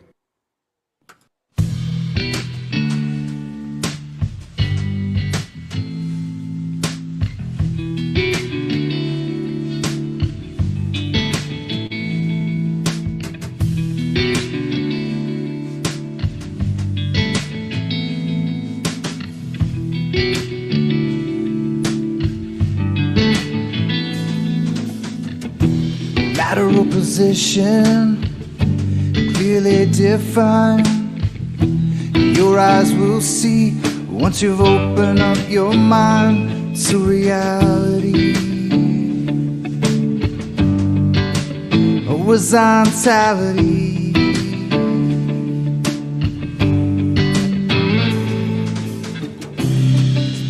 Be still and know.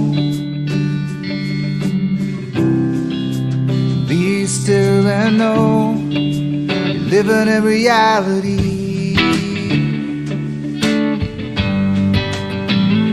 Horizontality.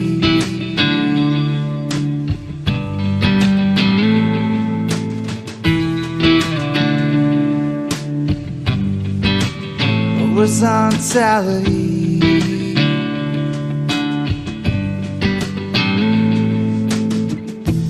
Vertical position is hanging down. No matter where you are, parallels are all around. In reality, horizontality.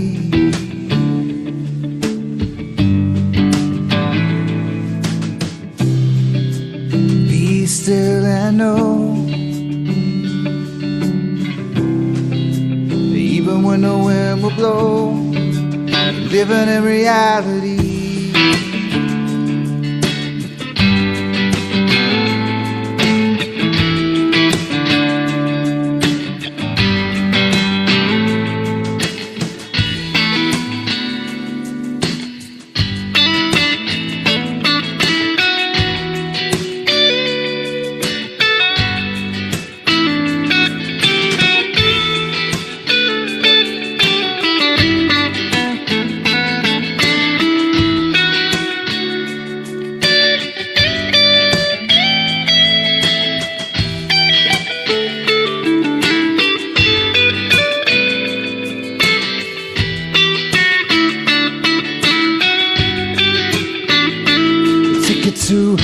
the next level.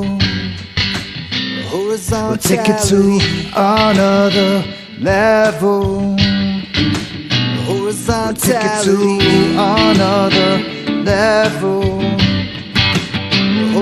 Take it to the next level.